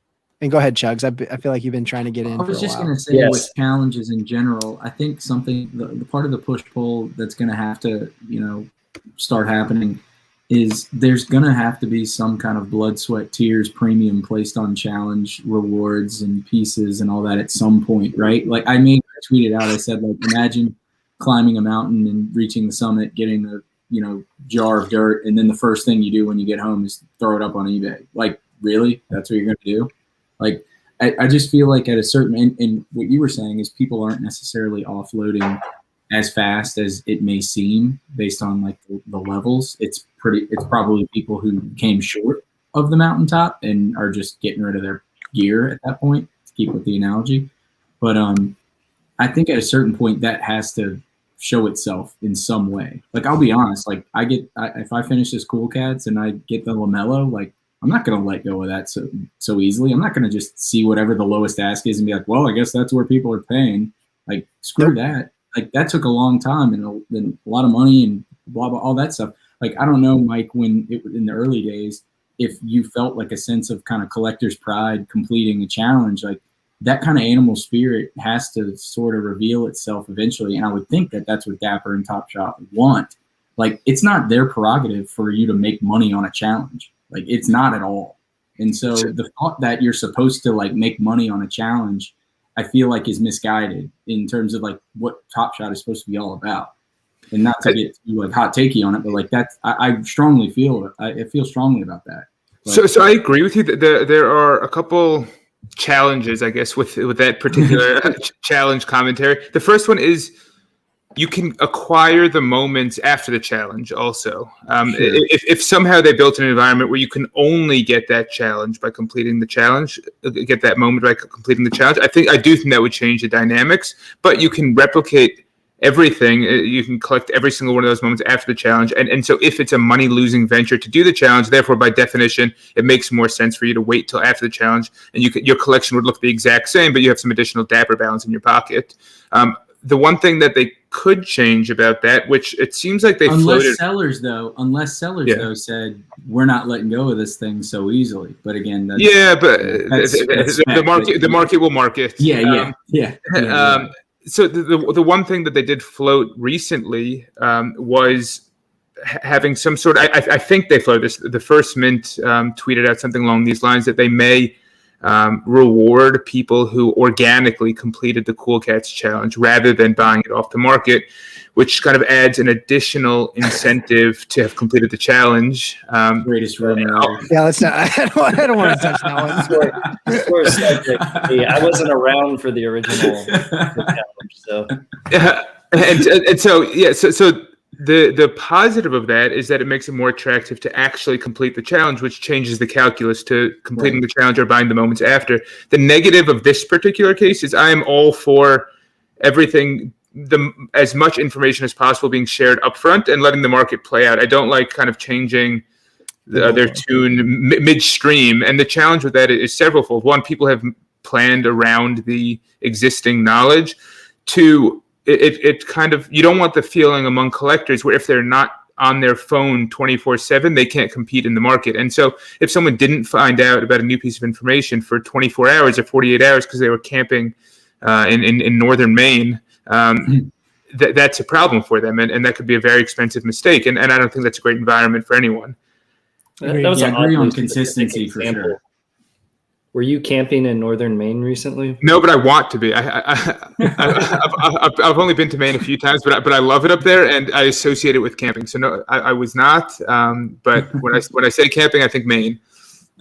And Andy's back apparently. Let's see what else is going on. I don't see him yet. He's not in there back yet. His applesauce? Oh, there he is. Yeah, Got info on horses.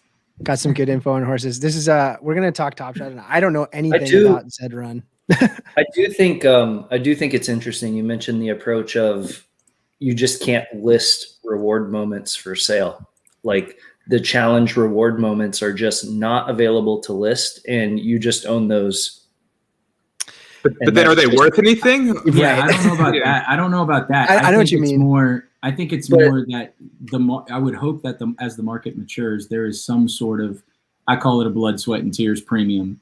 Yeah. Put on those. I believe that should exist. Now, it may not materialize, but if on that thesis, I would theoretically be picking off any, low offers on the KD Seeing Stars or one interesting idea that was thrown around in the early days was, and this question exists today, when you complete a set, the Series 1 base set, for example, you don't get anything at this point. And so one idea that I think Veerman threw out originally was, why not get a badge that isn't necessarily sellable, and maybe it can be sellable, that sits in your account that shows I completed a Series 1 base set. And so everything else remains. The baller status stuff, I think. Yeah, exactly. Like, what is the utility of doing this stuff? And I think there are, we are seeing, and I'll echo something that LG says all the time, like we are seeing 10% of the final realized version of Top Shot. If we are looking at, presumptive ideas of like, well, how can you incentivize doing some of this challenge stuff? Like the tokenized NFT world in general and social tokenization more broadly, like the idea is to engage and build around community. And they talk about community a lot. And like they're going to work on incentivizing some of this stuff. And it stinks trying to like play the game of, is this worth it? And like, will it pay dividends for me down the line in these like nebulous, maybe not real things? But I think it's fully like expected that something is going to come of like being an active participant in the multifaceted way, as opposed to just like I'm buying and selling, or I'm only getting packs or whatever those things are. Like they have a financial and a business use case and incentive to keep people around by rewarding them for participation. And I mentioned this on the stream on Saturday, and I got a lot of crap. And I see Pseudo Game, or maybe it was Monday, it was yesterday, Pseudo Game as well, like gave me crap about like comparing DFS entry stuff to Top Shot more broadly. But like there's going to be incentives for these types of things. They haven't gotten here yet, but utility is the name of the game. And Jack talks about it all the time. And I really like where he's going with that. I don't want to be bullish without being critical as well. I think that's important here. And it's tough to sell that down the river a little bit. But if challenge moments are ultra premium in the in the game and in hardcourt, and you can use it to level up, like, or the badge, like, oh, I have that particular status and that affords me this particular thing because I've completed this many challenges or whatever those things are. Like, it's not just a dollars and cents game of do the underlying moments net me more money after I sell them off, right? Like, that's not the realized version of this thing. That said, totally recognize the frustration with folks that bought into something and it is significantly diminished relative to the return. That's not a good user experience at all. And I think it's a very interesting watch point for people that did get burned on Cool Cats or AD or Mike Conley or any of these other things, where if you lose a significant chunk of your assets in Dapper and can't withdraw and have all of these other things, like, that's not a particularly good user experience. So they've got problems to fix. I think they're working on them. And like, I think I'm confident that they'll get there. And I think, I think the like you said at the beginning of this, like the investment from this particular round of $300 million or whatever is on the back of what we can expect or infer is probably a really, really compelling business case of where new users, new money, and things are coming from, not just for TopShot in general, but for Dapper more broadly. While we still have Luka up, I saw a couple things in the chat. We started talking about Luka market cap, and I wanted to make sure that we did kind of finish out that thought relative to 2 or 3 things. So looking at Cool Cap market cap and the market cap for Seeing Stars, which is part of a challenge right now. So both of those things are part of a challenge. And then let's just say the Luka, I think it's out of the 15,000 base set that's there. If we could take a look at those and sort of at least do some analysis on where they stand relative to one another. I do think Andy had some thoughts on the challenges, and just to complete the challenge conversation. There he is. But I do think, like, on the note of challenges, getting like a challenge token when you complete it that you can then use to cash in, to enter a queue, to get a pack or something, rewarding people for participating in the gamification they're creating. I think whatever, and I haven't fleshed this idea out, I'm just spitballing. So like, it could be completely asinine, but finding a way to reward those loyal collectors or the people going after those challenges, if they want to make challenges stick, they have to find a way to fix it, in my opinion. Yeah, there's some interesting ideas in the chat, actually. But yeah, Andy, go ahead. So I missed the beginning of this conversation. And sorry I had to bail so abruptly earlier. But aren't there just too many people doing challenges? Isn't that all that this is? I don't think that challenges are broken. Just people are uneducatedly aping into challenges. And so yes, it's like a bad user experience, but shouldn't the market normalize over time? Like, if this keeps happening, then people are just going to stop doing challenges and go, oh, challenges are worthless. I'm going to lose all my money. Why would I do a challenge? And then it's going to become plus EV to do challenges, and then people are going to start doing challenges again because everyone's going to go, wow, this guy just made $10,000 doing this challenge. And then it's just going to go like this for a while until we normalize to an amount of people who are doing challenges that makes sense. Like, I think that it's a little bit more like that than anything else. Yes and no. I think or at least echoing some of the sentiment from the chat and from people that I've spoken to here is that when all things equal, the like projection of challenge reward stuff, like, people can do that math, and some people are really bad at that math.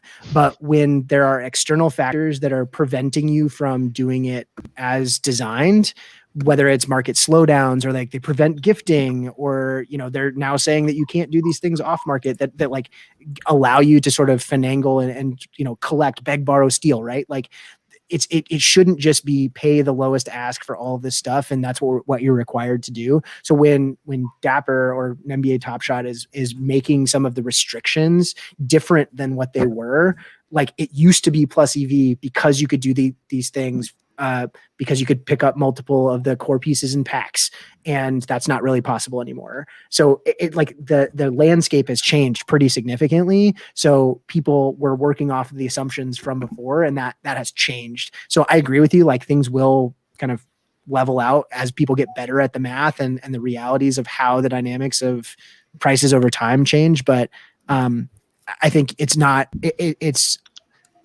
I think it does us a disservice to say like, oh, people are just bad at math when we need to recognize that there are some things that, NBA TopShot has instituted or handled in a particular way that has affected how the market has played out, whether it's introducing a ton more packs or 5 challenges at the same time. That wasn't the norm. So it was impossible to infer that would happen in the particular use case.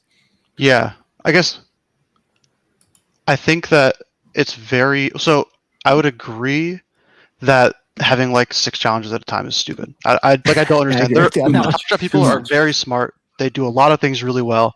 It's so stupid. I don't understand it. It makes no sense. So I agree there. But what I would say too is that it's hard to know where the insane user growth plus EV to capped off user growth no longer plus EV stops, and where all of those other things in the market, like not being able to like gift or do these other things, ends.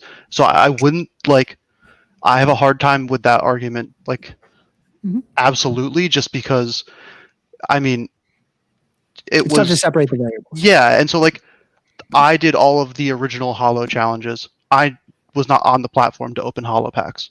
I purchased all of them from the marketplace. I made hundreds of thousands of dollars from doing the Holo challenges. And so and how many challenges were running concurrently though? Right. When was that the only challenge at the time, or was there maybe 2? Or There were two or three probably. Yeah, 2 or 3. Yeah. But Okay. yeah, but so and just I guess what I'm saying there is it wasn't the smart thing to do. It was just I want to do these challenges, and so I'm just gonna ape in and buy all the moments, and then they went up because people wanted to buy all the moments. And so right now challenges are going to look really bad because no one wants to buy your moments. But in a month that might not be the case anymore. And even the challenges everyone did now, if you hold on to them, you might be in the green. And so it's hard to know where the line Sure. I guess I think we don't have enough information to know that challenges aren't good. And I have previously been of the opinion that challenges are always plus EV because people are stupid in general. But And I'm with you, but I mean, if you take a look at the Holo Icon challenges, right? When Trey finished, it was 50K for all the underlying moments. Trey's worth 14.5 now. When Harden What are finished, the rest of the moments worth there? Are they worth 36? Under 5? No, it's below that. There's only a handful that are above 5.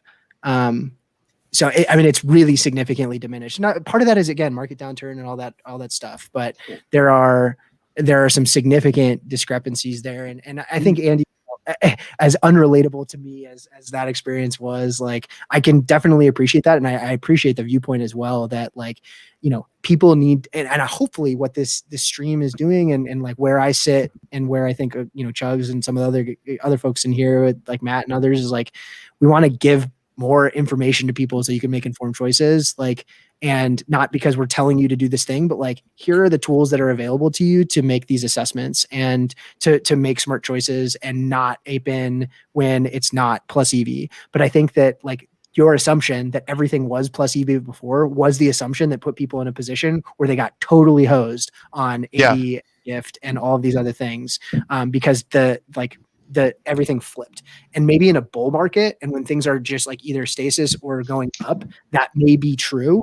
But when things are going down, at any point during the thing, if the entire downward trajectory is happening, if you buy any of the moments other than right before it ends, you're not even close. And I think that's the case with Seeing Stars now with KD or with the Rising Star stuff. Unless you bought it right before or just before, and even when you did that at the absolute low end of the market, all of the underlying component pieces and the final pieces are not staying up to the combined EV plus or just under EV plus because of the premium that you might get for the chance at a particularly high serial number and whatever those things are. So yeah, totally. I mean, and I guess I should say, I was being a bit hyperbolic with what I was saying, fair enough. to prove a point. But yeah, you did. But yeah, and again, it's not about the actual number of how much money was being made on challenges or anything, but just that there weren't enough people doing challenges previously to account for the demand for the moments, and now there are too many people doing challenges to account for the demand of the moments, and so I'm just having a hard time figuring out where that like stops or starts, and where the effects on the marketplace starts and stops, like all of the Sure. all of the other outliers, is what I was really trying to say there. Yeah. I think Andy's describing essentially what I was saying before, where early days it made sense to do every challenge and multiple of every challenge when you were still allowed to do that, up until like I think I said up to 4 to 6 weeks ago, roughly around then. And then it became clear among the user base, do every single challenge, they all make money. And so the pendulum swung too far in the other direction. And then to Andy's point, the market should find a kind of equilibrium here. And Plunge, if what you're describing does play out, then it makes sense, obviously, for people to wait until after the challenge and then buy every single moment if you want to participate in that market. And until we find an equilibrium here where we have roughly that equation of underlying moments equals before challenge equals underlying moments after challenge plus challenge reward expected value. Until we reach that equilibrium, there's going to be an inefficiency either before the challenge or after the challenge. And so it'll probably bounce around a more efficient market, but we'll probably swing to challenges becoming plus EV again, then negative EV, and it'll just be a market. And look, I think you raised good points about, and the chat's bringing this up quite a bit also, that there's been imperfect information to work with here. And so the market can't be that efficient because suddenly a challenge is dragging out for 3 weeks, then a new challenge is added, then another pack is dropped. And there's been a lot of turmoil, fuzzy communication, unexpected things happening that make it very, very challenging and do affect challenge rewards. And I do think all of that flattens out over time, where we have more of a roadmap, where we have more of a cadence on pack drops, on challenges and simultaneous challenges. And that's all just growing pains right now. But I do think that it'll swing back to being plus EV, or at least find some sort of equilibrium over time. Yeah, the whole confluence of things that happened over the last month were beyond not normal, right? In terms of supply hitting, challenges all at the same time. The equilibrium that I would envision is that challenges are slightly positive EV going forward. Maybe not like a total home run, but like there's generally slightly positive EV. That would be the efficiency that I would eventually think that the market works towards. But until then, with the supply shock that we got, basically we had those pre-order packs, and we had the 240,000 Seeing Stars packs, or whatever was actually released. We had all that hit within a week of each other. And so, and then a bunch of challenges all kind of hit at the same time. There were timelines that weren't clear and moments that were needed and or not needed. That whole confluence of things, it's almost impossible to separate. Is it challenges that blew up the market? Is it the Seeing Stars? Was that one set too many that blew up the market? Was it the pre-order pack that blew up? I mean, there's so many things that it's almost impossible to try to separate out exactly what has kind of derailed things a little bit. But I think challenges in terms of equilibrium should eventually get to at best, at worst, even to slightly positive EV. Because again, I strongly believe in the whole like blood, sweat, tears premium that I've mentioned before. I think that a challenge should have some sort of kind of carrot involved with it. But I think that'll get drilled away to even also, though. If there's a slight positive EV, it becomes attractive to buy again. Sure, yeah. It depends how efficient the market gets, right? Yeah, of course. Right now, it's never going to be perfect. It depends how efficient we get. Right now, it's overcorrected completely, in my opinion, to the negative side. Well, the other one hard thing to account for, and like this is a good amount of what I mean when I was saying people are stupid, is like challenges are really fun. I'm doing the Cool Cats challenges because they're fun and I like doing them. I think I'm probably going to lose money. And so I'm doing the dumb thing and I'm completing all the Cool Cat challenges. Maybe it's not going to be. But as of right now and buying all the stuff for the Jokic, I was like, I'm wasting money buying this moment. I'm wasting money buying this moment. But I want to do it. And that's just something that's also really hard to account for. That brings up another point. Are the moments, is that part of the problem, is the moments they're requiring for the challenge trash? Should they make better choices of what moments are required to complete a challenge to where it's like, hey, I want to actually hang on to this and own this? Yeah, so they've talked about this actually. This was a while ago back when, and Mike, you could probably chime in here as well. I'm not sure if any of you guys were on the site during this time, but during the finals last year when they had the KCP finals reward, the legendary finals reward, everyone was like, why the hell? You have so many good yeah, you have so many good players in the finals, and you chose KCP to be the finals reward. Like, what on earth are you doing? And they basically said that they don't want the finals reward to just be like the Hall of Fame, or Yeah. because then it's always, because then if you start doing that, then it's just, why isn't it always LeBron? Why isn't it always KD? And so like they're thinking basically. This is why I'm all in, by the way, on the Seeing Stars LeBron, just by the way. Because, like, who knows when they ever put a LeBron as a reward ever again. Like, I love the KCP. I thought it was like a show of faith by Dapper. If Dapper knows if they made if they made LeBron that reward, those moments would trade like crazy. They could have sold the packs for $20,000 a pack, and they went with KCP. And I thought that was like a good show of faith. We're not just we're not just in this for the money. We will rotate it around. We won't only have stars. We're not going to have 40,000 different LeBron moments. We're not going to have 40,000 different KD moments. We will mix it up. We will maintain scarcity. We will keep certain things special. Yeah, I think that's. I loved it. I loved it. I was very excited about that. It's an interesting thing. Like, I'm thinking about like DFS with this. Like, there's always like this talk. So like one of my mods on AMF won like $100,000, but had a goose egg from a player who got late scratched and it was too late, but still binked the tournament with a 0 in NBA, which is typically unheard of. And he went out and bought his jersey. So is the new thing, instead of going out and buying the jersey, is it going to TopShot and buying a moment of that player just to like show support? Like, is that a new play to like, hey, this guy won me a ton of money. I'm going to go buy a special moment to celebrate the occasion. I mean, they've hinted a million times about all the different utility components here, and like there's something like personal about that. Like, collect what you love. People talk about that all the time. Alan Falcon, who hopefully is in the chat. If he's not, then he'll be on here next week. He's going to be our guest next week. I guess that's a preview.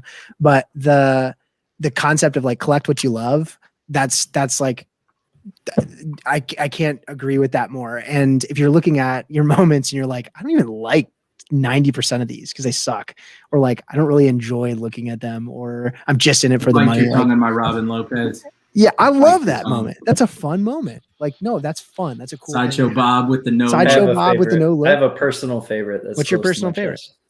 Show it. Isaiah Roby. Oh yeah, you tweeted about that, right? Yeah. Pump your bags, man.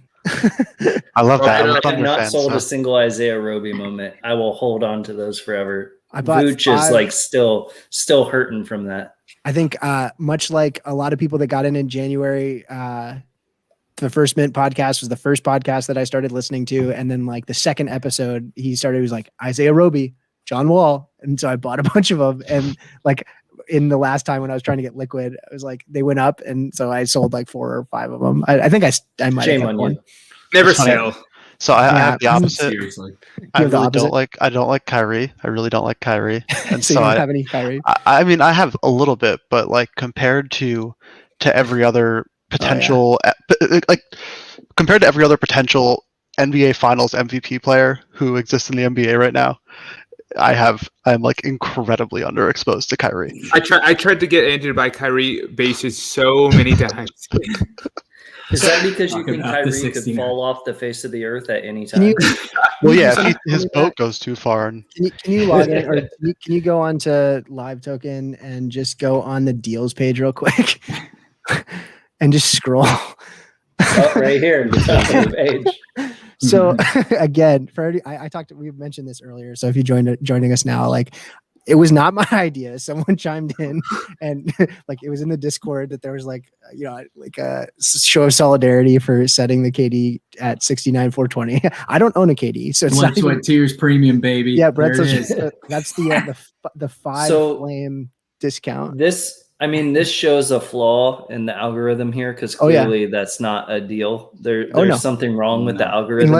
Unless they changed it to be memeable, which is very unless Live Token specifically updated their site to highlight that price point. But I'm gonna say it's based on just seeing this and understanding it's got to be based on the number of listings at a certain price based on like the market, or they just completely hard coded this in to be 5 flames at 69,420. Which I would love that. Nod to the community.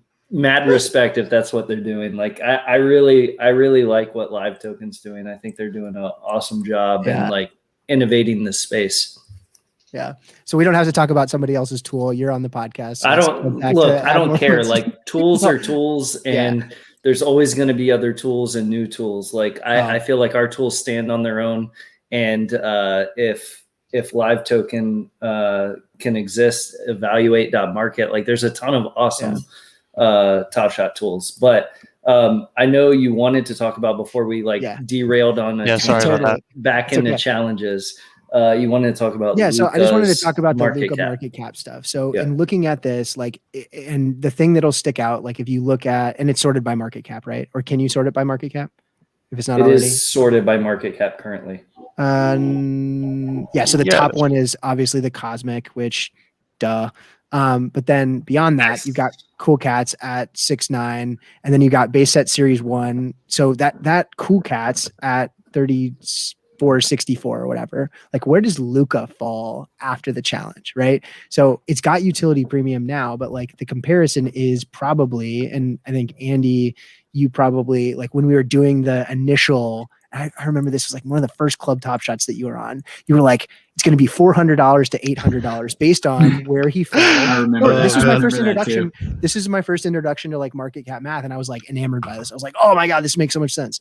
Right. And at that point, the base set series 1, the not first moment one, was somewhere in the like $400 range, or it would suggest a market cap of $400. And the other one was like $800, which I think was either his MGLE that we were comparing it to or otherwise. But if you look at his base set stuff outside of this, like it's still pretty high, right? Like you're looking at base set 1, but once you start getting down to 2 and you see like seeing stars, again, that has some challenge utility because it's used in the LeBron challenge. But then when you get into base set series 2 out of 15,000, you're down in that like $2.2 million range. Like, this Cool Cat is different than that. Like, I think it'll probably fall into that sort of range, like, sort of that 15,000 range after this is all said and done, unless people like, I might keep mine because it's like, oh, that's like a vestige of something that happened a long time ago. And the blood, sweat and tears premium chugs. But I think it's probably inflated 2 or 3 times what it should be. Relative to that. So if you're looking at a market cap of right now 6.9 and it should be more like 2.2, let's just say for sake of argument, it's 3 times or just over 3 times as inflated. So you just divide that, 2,000 low ask. Is it really 2,000 right now? Holy yeah. Well, I haven't refreshed this in a bit. So just pulled it up. It's 2050 on the site. Can we filter by series 2 here? I think that'd be easier. We can. The series 1 buzzer beater, and this is a similar count. I want to say this is an Andy special here. Yeah, thank you for that. I was using it today. We turned this into check boxes so you could you had to type in the filter.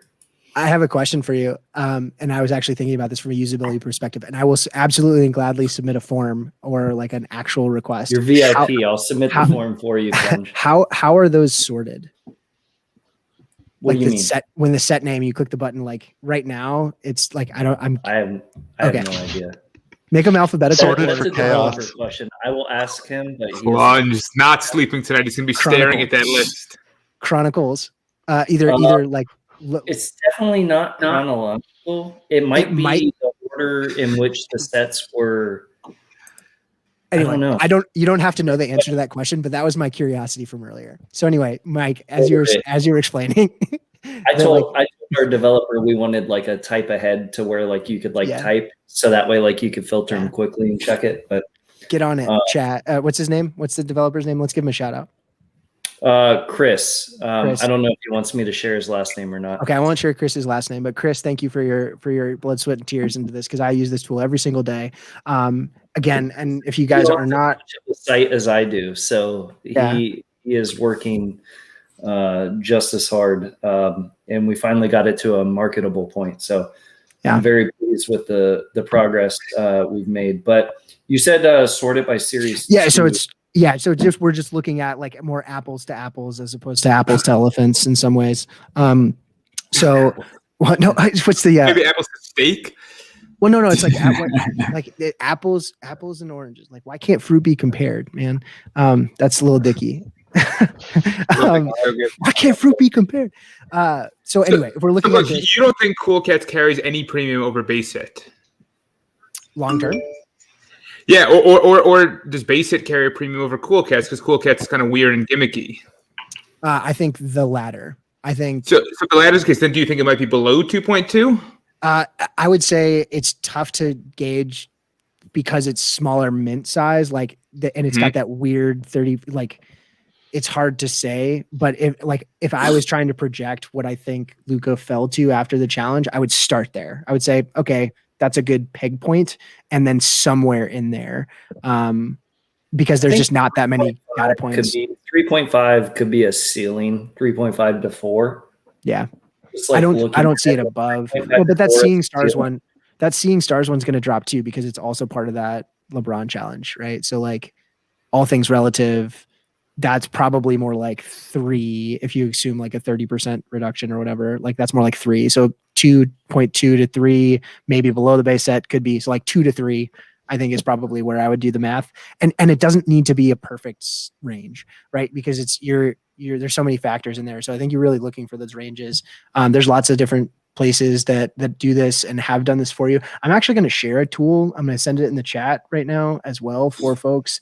There was someone that tweeted this, that there's a challenge tracker that someone had put together. And obviously there's also the livetoken.co stuff as well. But Brandon Sowell, I think, put this together, and he asked people that share it and everything. And it's actually really cool. It's got all of the different challenges and what their sets were over time, as well as post-challenge projected value stuff.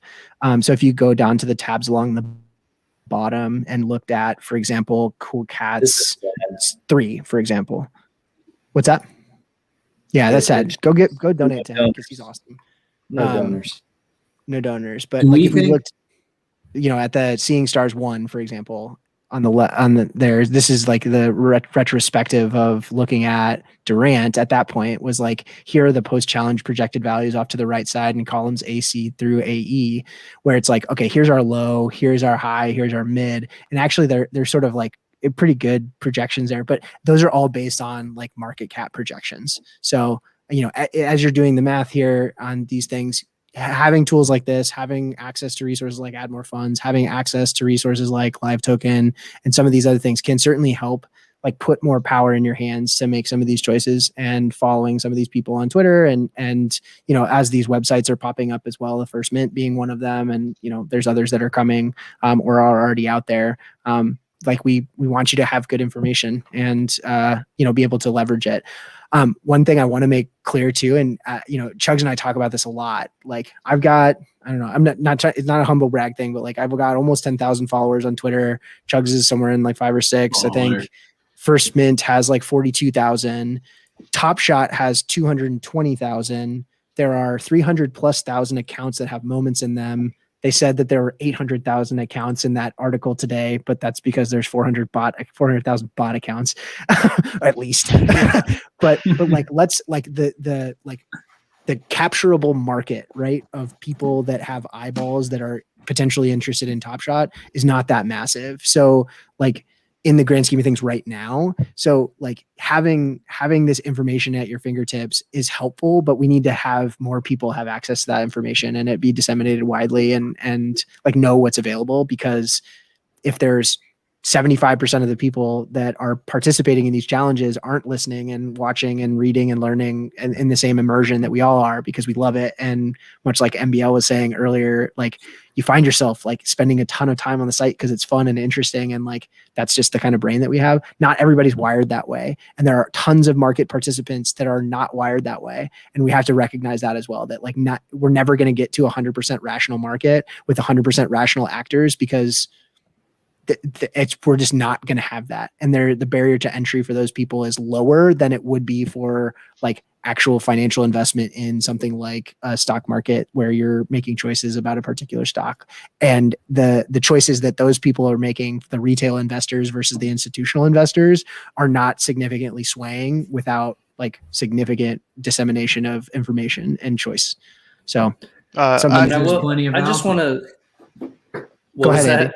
Well, so I was going to say I had two things. One that was actually useful information, and one that was not. But the one that's not is you were mentioning Twitter followers, and I just looked, and Chugs has 4,999 followers. So someone please Someone, go follow someone hit him. that He five gets thousand. that. He was at Give the man the 5,000 earlier. 5,000. No, he Yeah, and just like, hit subscribe, 5,000.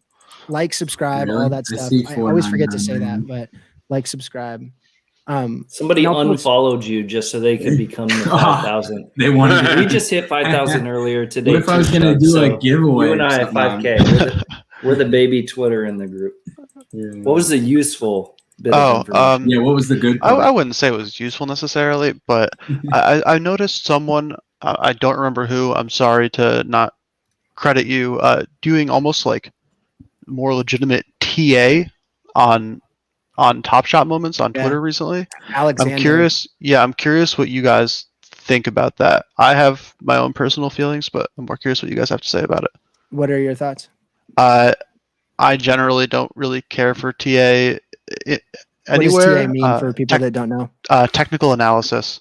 This is generally like charting, looking at like a historical trade data, price data, and using that to help predict future price data. And this is generally there's like a lot of agreed upon like TAing rules. I think technical analysis in something like TopShot is a little bit premature. I don't think the market is efficient enough. And I even responded to Alexander on one of his tweets, and I said we need to be careful using our charts for technical and because I was like, let's not this isn't like an efficient stock market. Like there's not millions of people buying stocks. Like we can't say like, oh, we've hit a resistance point, we're getting our flagpole. Like I think we're too early. Now, I think there might be a time where that starts playing a fact, but I don't think there's enough people looking at TopShot personally. And maybe this is like going against what we've created as tools, but like our tools are meant for educational, informational purposes, not financial advice. Disclaimer. Sure. But and I think he actually responded in kind on that one, and I asked him if he'd like to be on and on one of the future shows, because I think it's really interesting to look at things from a different perspective with that. I think you're right, and it has to be couched with like a ton of disclaimers that like this is a very immature market in the grand scheme of things. That said, there are things that you can recognize, and there are things that are familiar, and that like it is not an unreasonable ask or an unreasonable expectation that as more people come into this space that have skill sets and charting capabilities outside of that, and as there are more transactions and there are more like there are more things that we can look at from a historical perspective, like it's not unreasonable to assume that it might be something that we can leverage in the future. And I think he's cognizant of that. And I think it's really interesting, if nothing else. Yeah. I think it can be good descriptive tools. Sorry, I was just going to say, I think it can be good as descriptive tools more than predictive tools. We're just not efficient enough to be able to think like true mean reversions are going to start happening and resistance bands and support bands are really there. It's way too immature to think that. So I think using it as a static descriptive, like relative value, like I'm comparing this moment to that moment, or this set to that set, I think that can be helpful. But I think in terms of trying to use it as a predictor, like, oh, this thing's gotten too low, like it's got to bounce, like there has to be some bounce here, there has to be some buying support here. Yeah, we're just not there to where that's going to be a real thing that you can bank on. I would echo that sentiment, just because like I wish I could say we had 800,000 people using our website. And if we did, maybe that would be the case, because people could be like, oh, look, it's at an all-time low for the lowest ask. But like until those types of tools and information becomes readily available to everyone, you're looking at a minor market who's looking at this type of data. Like the amount of people who are looking at lowest ask charts and that type of data is so minuscule to the overall market that you can't use that to predict what's going to happen. It's simply just what people are feeling and like what they want to spend and what they want to do and entry points and stuff like that. So like, that's like, as much as like I love people using our tools for this type of stuff, I just want to make sure people aren't using it to say like certain things are going to happen. Right. And I think kind of what Chugs was saying about like, it's a good tell the story as opposed to predict the future, which I think is awesome. And right now that's sort of like, it's not fast enough to do that. And in the grand scheme of things, like it's sort of a reactionary view of things anyway, for the most part. That said, we're over 2 hours now. I'm happy to keep going. I want to make sure that everybody else is about to make the Final Four, by the way. Oh, seriously? Yeah, well, they called another damn timeout. There's a half second left. They're up 2 against Michigan with a half second left. Michigan's got the ball though. I'm hosed. I'm streaming it, so I'm sure I'm like 30 seconds behind. I'm gonna pull up my very legal streaming service that I use for sports. So you just called a timeout, so they shouldn't have done anything yet. With that, I do want to get to some questions in the chat. I think we've had a really good chat tonight, and lots of back and forth within the chat. It's funny because I think we're streaming on both Twitch and YouTube, so I'm seeing hats things off to strong guests, man. Hats off to strong guests. Yeah, much appreciated. And we've sustained like over 200 people pretty much the whole time. So I want to make sure that we get to some of their questions because they want to leverage you guys. And Andy, I know you weren't planning to be on here, but I really do appreciate you hopping in. No, it's fun. I'll always come talk about TopShot. And we'll give you an opportunity at some point, maybe not tonight, some other time to show the fractional stuff that you're working on as well. No so one of the questions that C Peralta asked that I think is a really good one now that we have you guys on who have been here and were here in September and beyond of last year.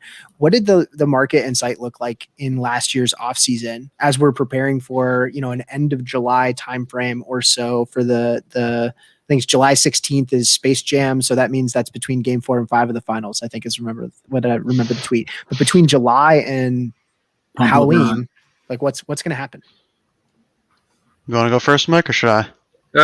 I'll go first on this one. So I would say what happened last year is probably not indicative of what will happen this year for a number of reasons. One, it was still extremely, extremely early. There was a metric that we used to track in the Discord chat when it was a more user-friendly Discord chat, which was essentially the number of unique accounts that had ever purchased a moment from the marketplace. And that number was 2,000 unique accounts had ever purchased a moment from the marketplace on December 31st, 2020, believe it or not. 2,000, literally 2,000. And so that just it's so crazy dumb. to think of that. Yeah, so it speaks to how early we were last offseason. Number two, it was a very, very short offseason. If you guys recall, a number of players complained about it. Actually, they've adjusted the schedule this year to reflect the lack of offseason with far fewer back-to-backs than normal, a shorter schedule, or a fewer number of games played at least. And so I think it was, I don't know, what, a 6-week offseason, an 8-week offseason, something like that, and versus the normal several-month offseasons. And I would say there was site stability issues. There were issues to a far greater extent than we see these days. But as we knew we were kind of early beta testers, and so many challenges lingered into the off season that I don't know if it'll happen this year. But like we were doing Series 1 MGLE challenges into this NBA season, I think, and so there were things to keep people interested. But the biggest thing that they did was they dropped the run it back packs. The first one and the second one. So the first run it back pack was both of them were from the 2013-2014 season. The first set of it was all active players. I think 8 of 20 of whom were rookies in that season. And the second set were all retired players, many of whom are Hall of Famers. And those packs kind of held everyone over until the beginning of the next season. But they also started leaking to us that we have an NBA player who's going to be a sponsor, who's going to be tweeting about TopShot, which turned out to be Tyler Hero. And so I don't think it's indicative of what's going to happen next year, but that's just kind of a description of what it was like last year. It was probably a flat market overall, I'd say. Like the run it back packs didn't sell out right away. So stupid. There were just basic. There was a big glitch with those too. That was wild. That was a fun time. Wasn't And it that they like all had like they were they all had sequential in terms of- duplicates, yeah. In the first running back set, they dropped so each running back pack costs I think $59 and had 2 run it back moments and a few other moments, and every single pack that was opened, like 95% of them had duplicate run it back moments. And so I got I thought it was a good opportunity to run it back. I thought it was interesting, and so I got 21 packs, pretty aggressive, I know. And out of the 42 run it back moments, I got 14 Udonis Haslams. I got 16 Michael Carter Williams. Yeah, Hey, that's the elusive double badge. where it's Yeah, like, I own none of them. So that's like cult status. That's like the horror movie nobody saw. There's like the sequel. Yeah. So I know that's not that helpful, but that's what last season looks like. I'd assume that going forward this offseason, they'll do things like run it back sets again, where it's not necessarily relevant to any given season or current moments. They've already floated there will be a run it back set between 2005 and 2010, one of those seasons. I don't know when they plan on dropping that. I'd imagine there'll be more. I think the speculation is it's going to be 06. 06, okay. Yeah, it's not confirmed. The only thing that they've said is 05 to 10, and then they said Shaq, AI, and other. And I think people are working their way backwards from what teams those players were on and what the NBA PA would like. For example, like Shaq's run it back to be like probably makes sense for him to be in X on the Lakers or whatever it was, and it makes sense for AI to be on the Sixers or whoever and I forget who the third one was. Well, I actually remember I actually did a little digging like to see what teams each guy was on, like the people that were confirmed, and it's basically like Shaq with Miami title year. That's right.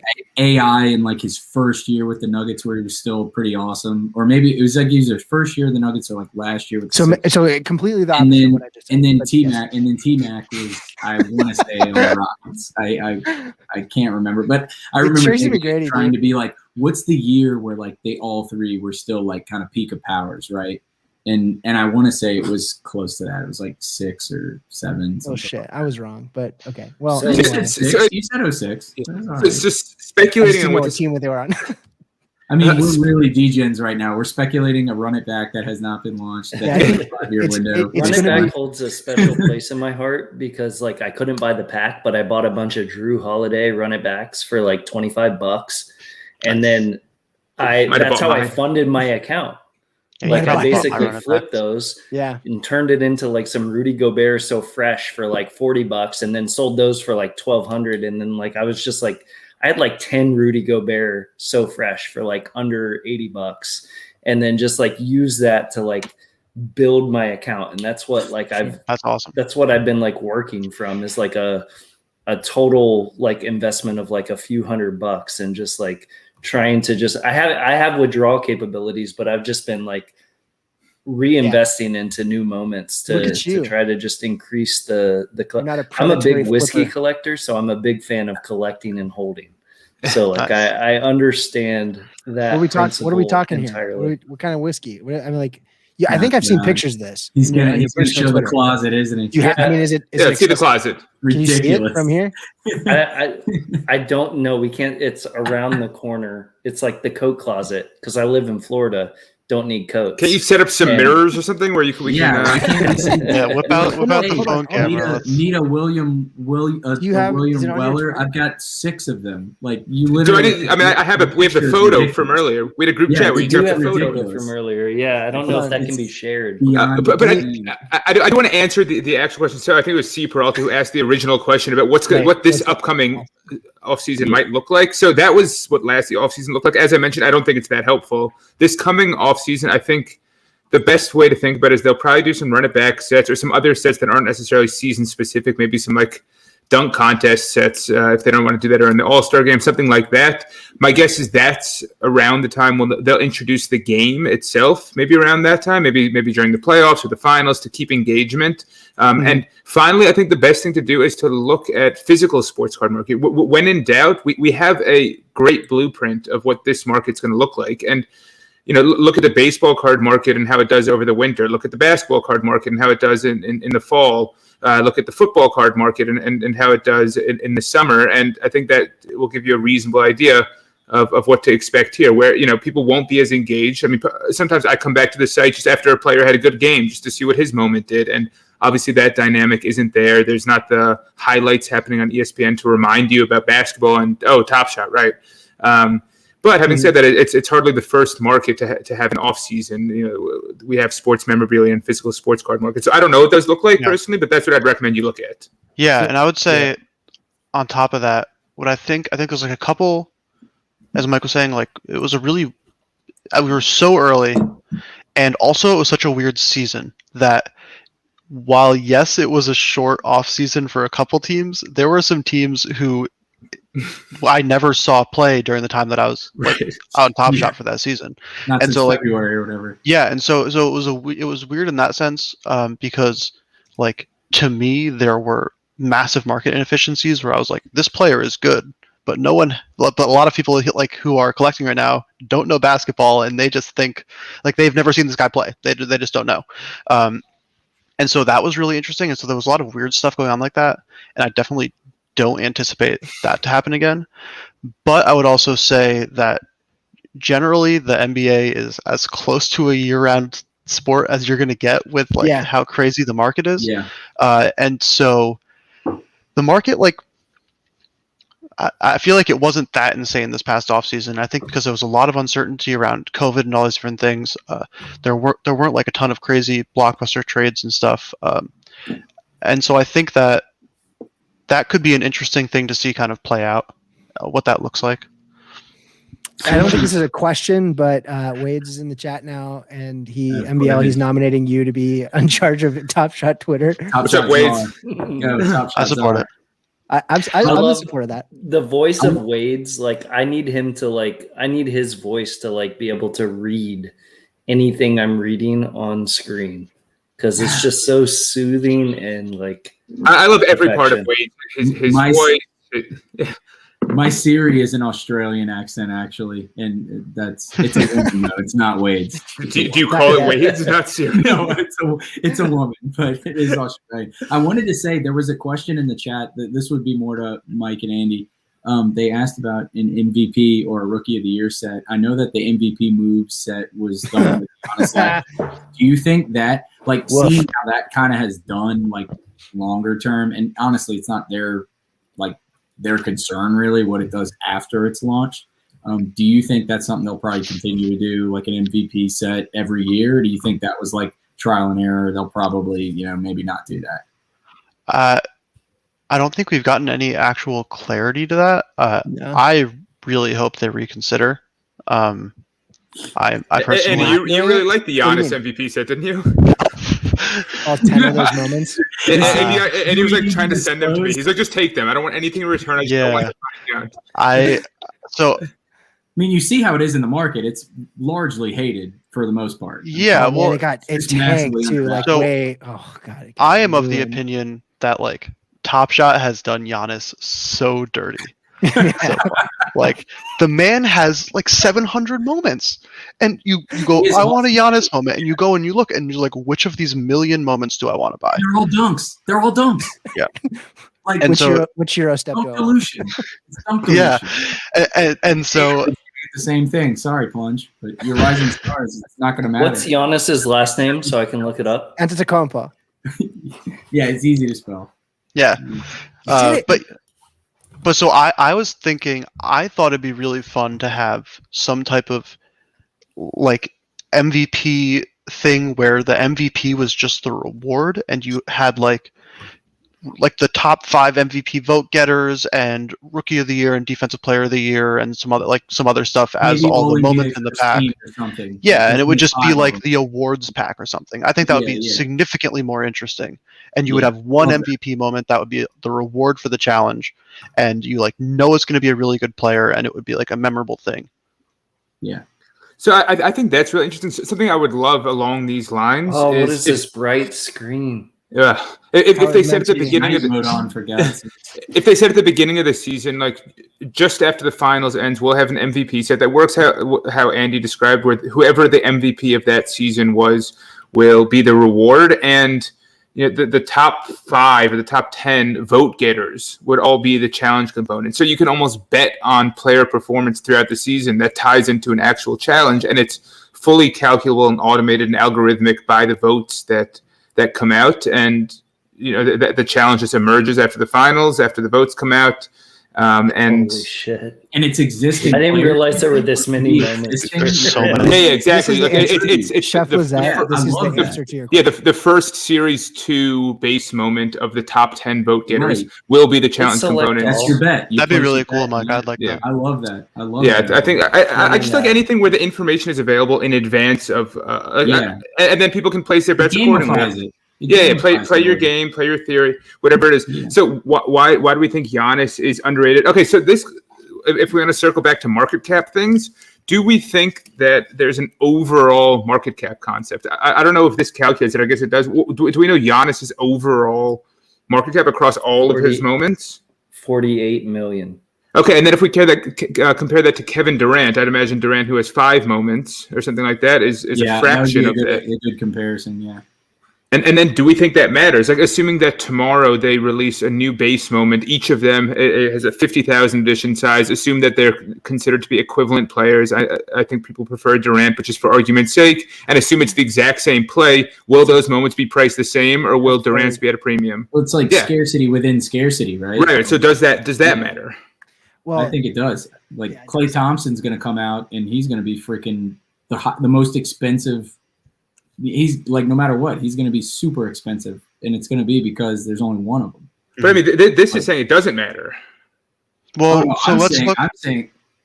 Well, go ahead, Andy. Yeah, well, so I agree with you. I think we can say immediately that there's $32 million more in market cap to Giannis's moments than Durant's. But what about comparing? So now we have that. What about comparing like Giannis's first base moment and Durant's first base moment? And Durant's tough though because it's not his first moment, his first base moment. Yeah, so we can do his first moment. Yeah, you're right. Durant's it is a little bit weird it's there. a run it back. We'll just do like both of. I don't know. Yeah, we can do each of their first base moments in Series 2. So if I go, You would have to do two separate. separate. Yeah, you have to do two separate because player name, because there's just too many players to do a drop down. Okay.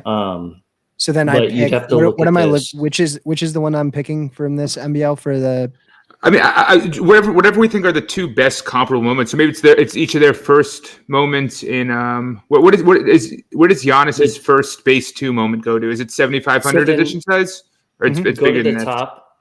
Go to the top. Whatever we think are the two Plunge. best comparables that are as And equal then as they can do possibly badges. be. Yeah, there's the 7,500. Yeah, I think they are right. TopShot So the market debut. cap of that is 735,000. Which this is one right here? Is that what you're asking? The top Yeah. debut moment. Oh, hold on. No, Andy's got it. So the third one here. Sorry, it's hard to see on my screen. The Let's do it Series this way. 2. Hold on. Let's just do it this way. I'm gonna do equals because there's actually like 10 stars that have that 7,500, and they're all like relatively good to compare against each other.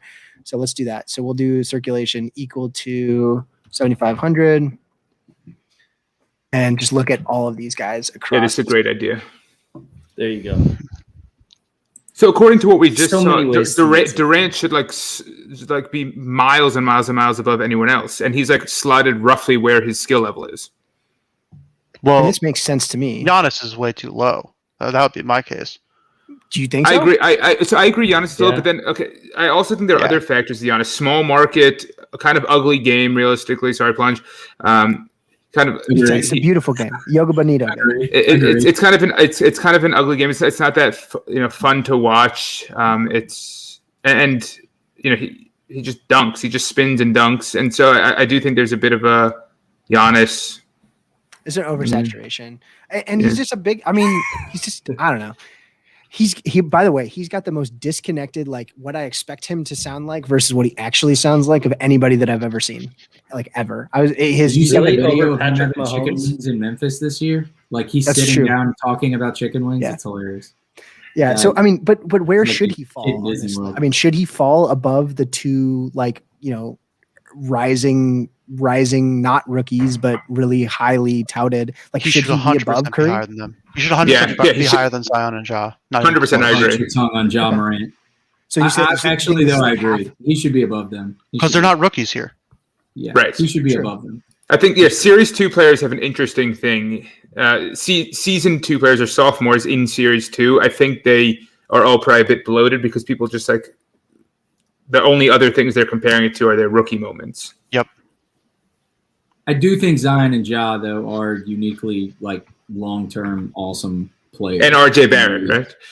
Yeah, this is true. This is Well, the- yeah, Yeah, go ahead. Sure, RJ. We can try. I think that's a good point too, because they're kind of like the evergreen rookies of Top Shot. Right, 100%. And it's actually interesting because it carries through to the 15,000s as well. Like, Yeah. So this was like a Twitter post that I made a while back before these things went, all the 15,000s went LE, where I was like, what is going on? You're treating these like there are a quadrillion of them and there's infinity of these things. But so I made that filter back then, looking at these in like a retrospective look. But that was sort of like, there's a couple things here. Moment matters, right? Like, we can tell that because this LeBron James 3 is dope. And like this market cap is significantly higher than his 7,500. So like that moment matters. It's like all things the same. But when you look at Giannis, like he, again, getting no love in between, even said like just a hair above Ja, but maybe he just doesn't get any love anyway. That said, okay, let's take one more question. We're coming up on 2.5 hours, so I do want to cut it short here eventually. So let me find one more good question. So before we do that, so everybody in the chat, give us your best question that you want answered before we go. In the meantime, what I'm going to do is I'm going to send out again some of these links. Yes, like and subscribe, please, to both the Twitch and the Twitter, or excuse me, Twitch and Did you create YouTube. your YouTube today? I created it like a Pretty month much. ago. Just I squatted on it, and then So here's the add more fun stuff. Follow Matt and follow everybody else from this tweet, and then also Andy. I'm going to send the link to the tweet that was for the stream more broadly, so that you can follow MBL and follow Matt and add more funds on Twitter. Follow Chugs, follow Greg. He actually fell off because his internet wasn't working. So I wasn't the one with the crappy internet tonight. It was him. So yeah, please go do that. But we'll take one more good question. Yeah. Oh, good question. Maroney got one about PSA. I might have just bought. I might have just bought that Giannis 7,500 moment during that talk. I was like, oh, you know what? I need to buy that. I don't own it. So for anybody that doesn't know, and can someone, I think Oliver, you sent it to me in Twitter. So let me find it. PSA news. The PSA news is basically speaking that PSA, which is the grading, and I'm not in cardboard. Is anybody in here in cardboard? Mike, are you? No, I find it exhausting personally. I have some Pokemon cards. Does that count? Stop I got a pumping Charizard bags, Andy. back at home from like 1999. So Dig it up. basically speaking, from what I read, from what Oliver sent me, thank you again for sharing it with me, is that PSA released a statement today for their customers, and I'll pull it up and I'll send it to the chat as well for everybody to read on their own time as well. But they have essentially been inundated by massive consumer demand for their grading services. And for anybody that doesn't know PSA, what they do is they take physical cards, you send them into their service, and they will, at a cost per card, grade that card for its physical condition on a variety of factors. And the physical condition of that card, the centering of that card, the edges, the corners, all of these different things contribute to like the relative scarcity of that particular condition of that card. So basically like if it's a perfect card, it is more rare than a card that has like a little bit of an offset. But PSA is the biggest and like most reputable, or one of the most reputable grading services. And they have essentially said, hey, we're not going to take any more grading services through July. Like, we've received so much supply basically that we can't, and I'm not going to read it, but we can't take it and stop sending it to us. We're suspending our service until July.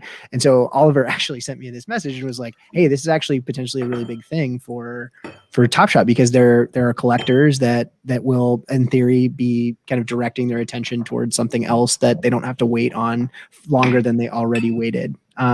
So, all they're saying is they're just going to stop grading completely for 3 to 4 months to get through the backlog of stuff that's come through.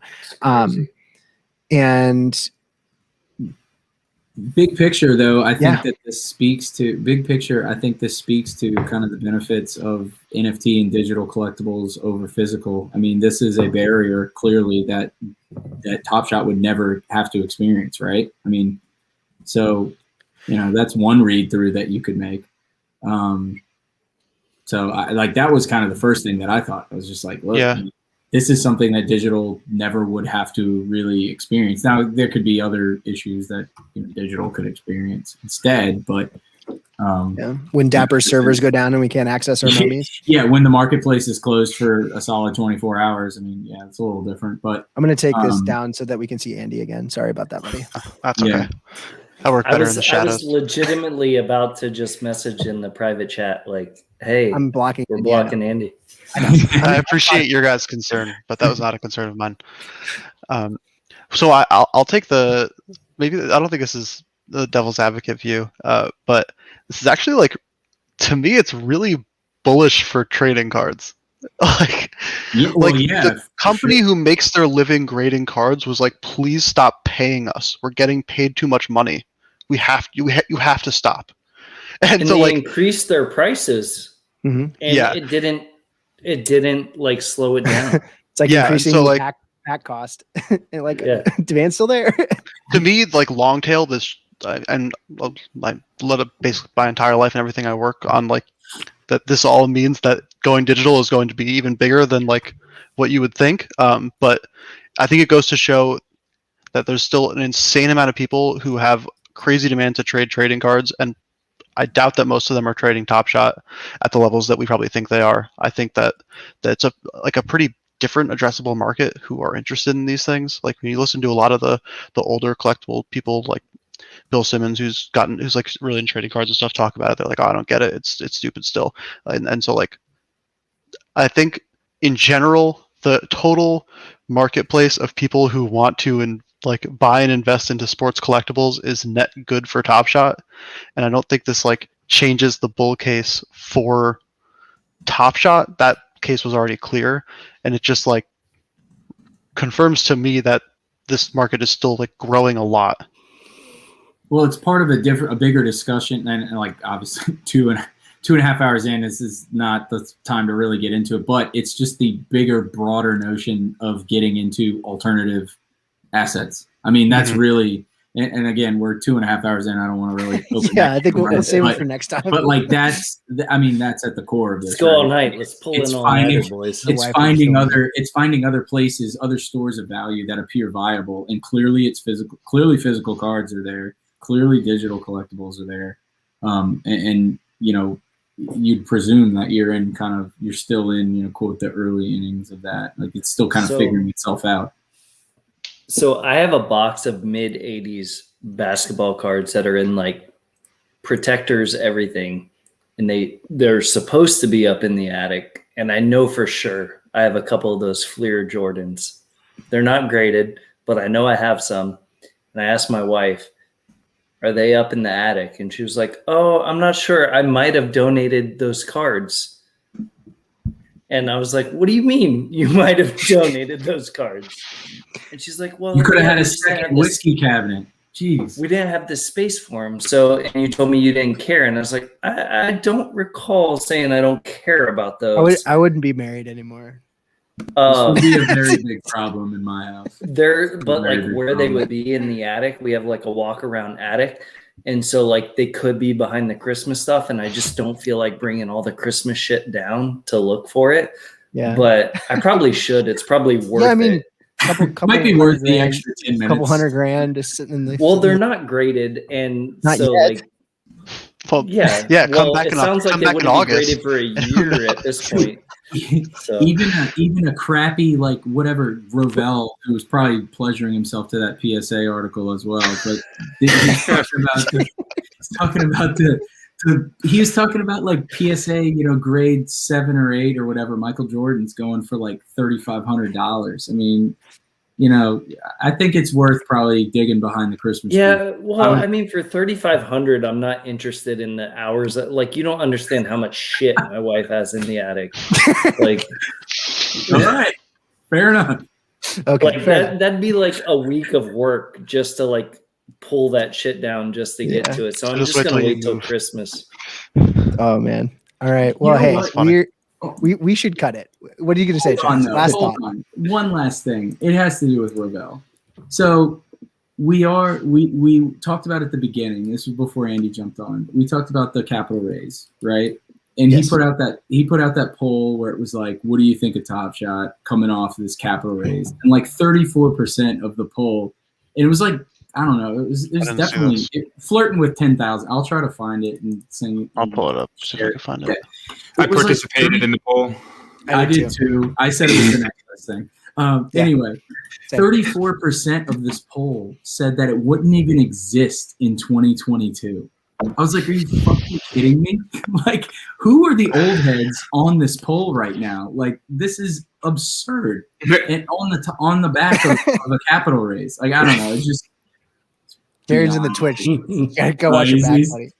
Well, what? Maybe He's that was lurking. why I lost a follower. That's the other right. day. Yeah. Maybe it was him. We'll call him out. Maybe it was him. But, All right. Hey, no, listen, I just thought if- that was. Go ahead. If Darren rushes to live streams like he runs the 40, I don't think we have to worry about him being in the Don't have to worry chat. about that at all. No, you know what? How about this? Darren, come on this show. Let's talk about it. Get to Yep. the plunge. Next week, Tuesday.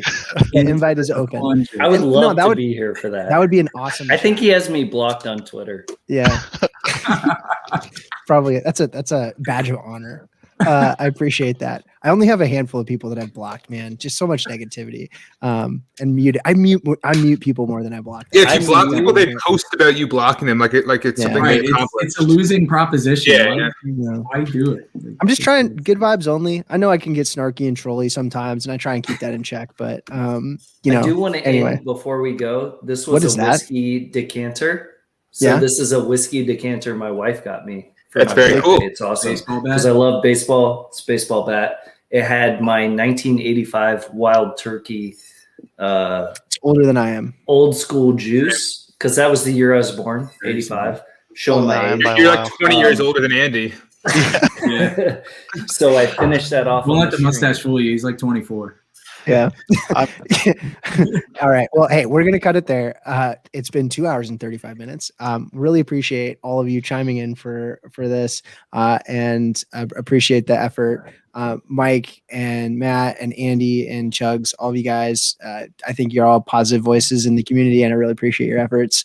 So we'll break there. Everybody else will be back next week on this stream at this time. And then I'll probably pop in here and there for Twitch at some point later in the week. The lunch bunch on Monday worked out really well. It was a good little crew for that. So I kind of liked that. Maybe I'll do that again at some point. It was cool. Like the Plungers lunch bunch, which I thought was great. I just want to thank the chat. I feel like the chat did really well. Yeah, the today. chat did great Good tonight. questions, good thoughts all around, and I appreciate them sticking with us.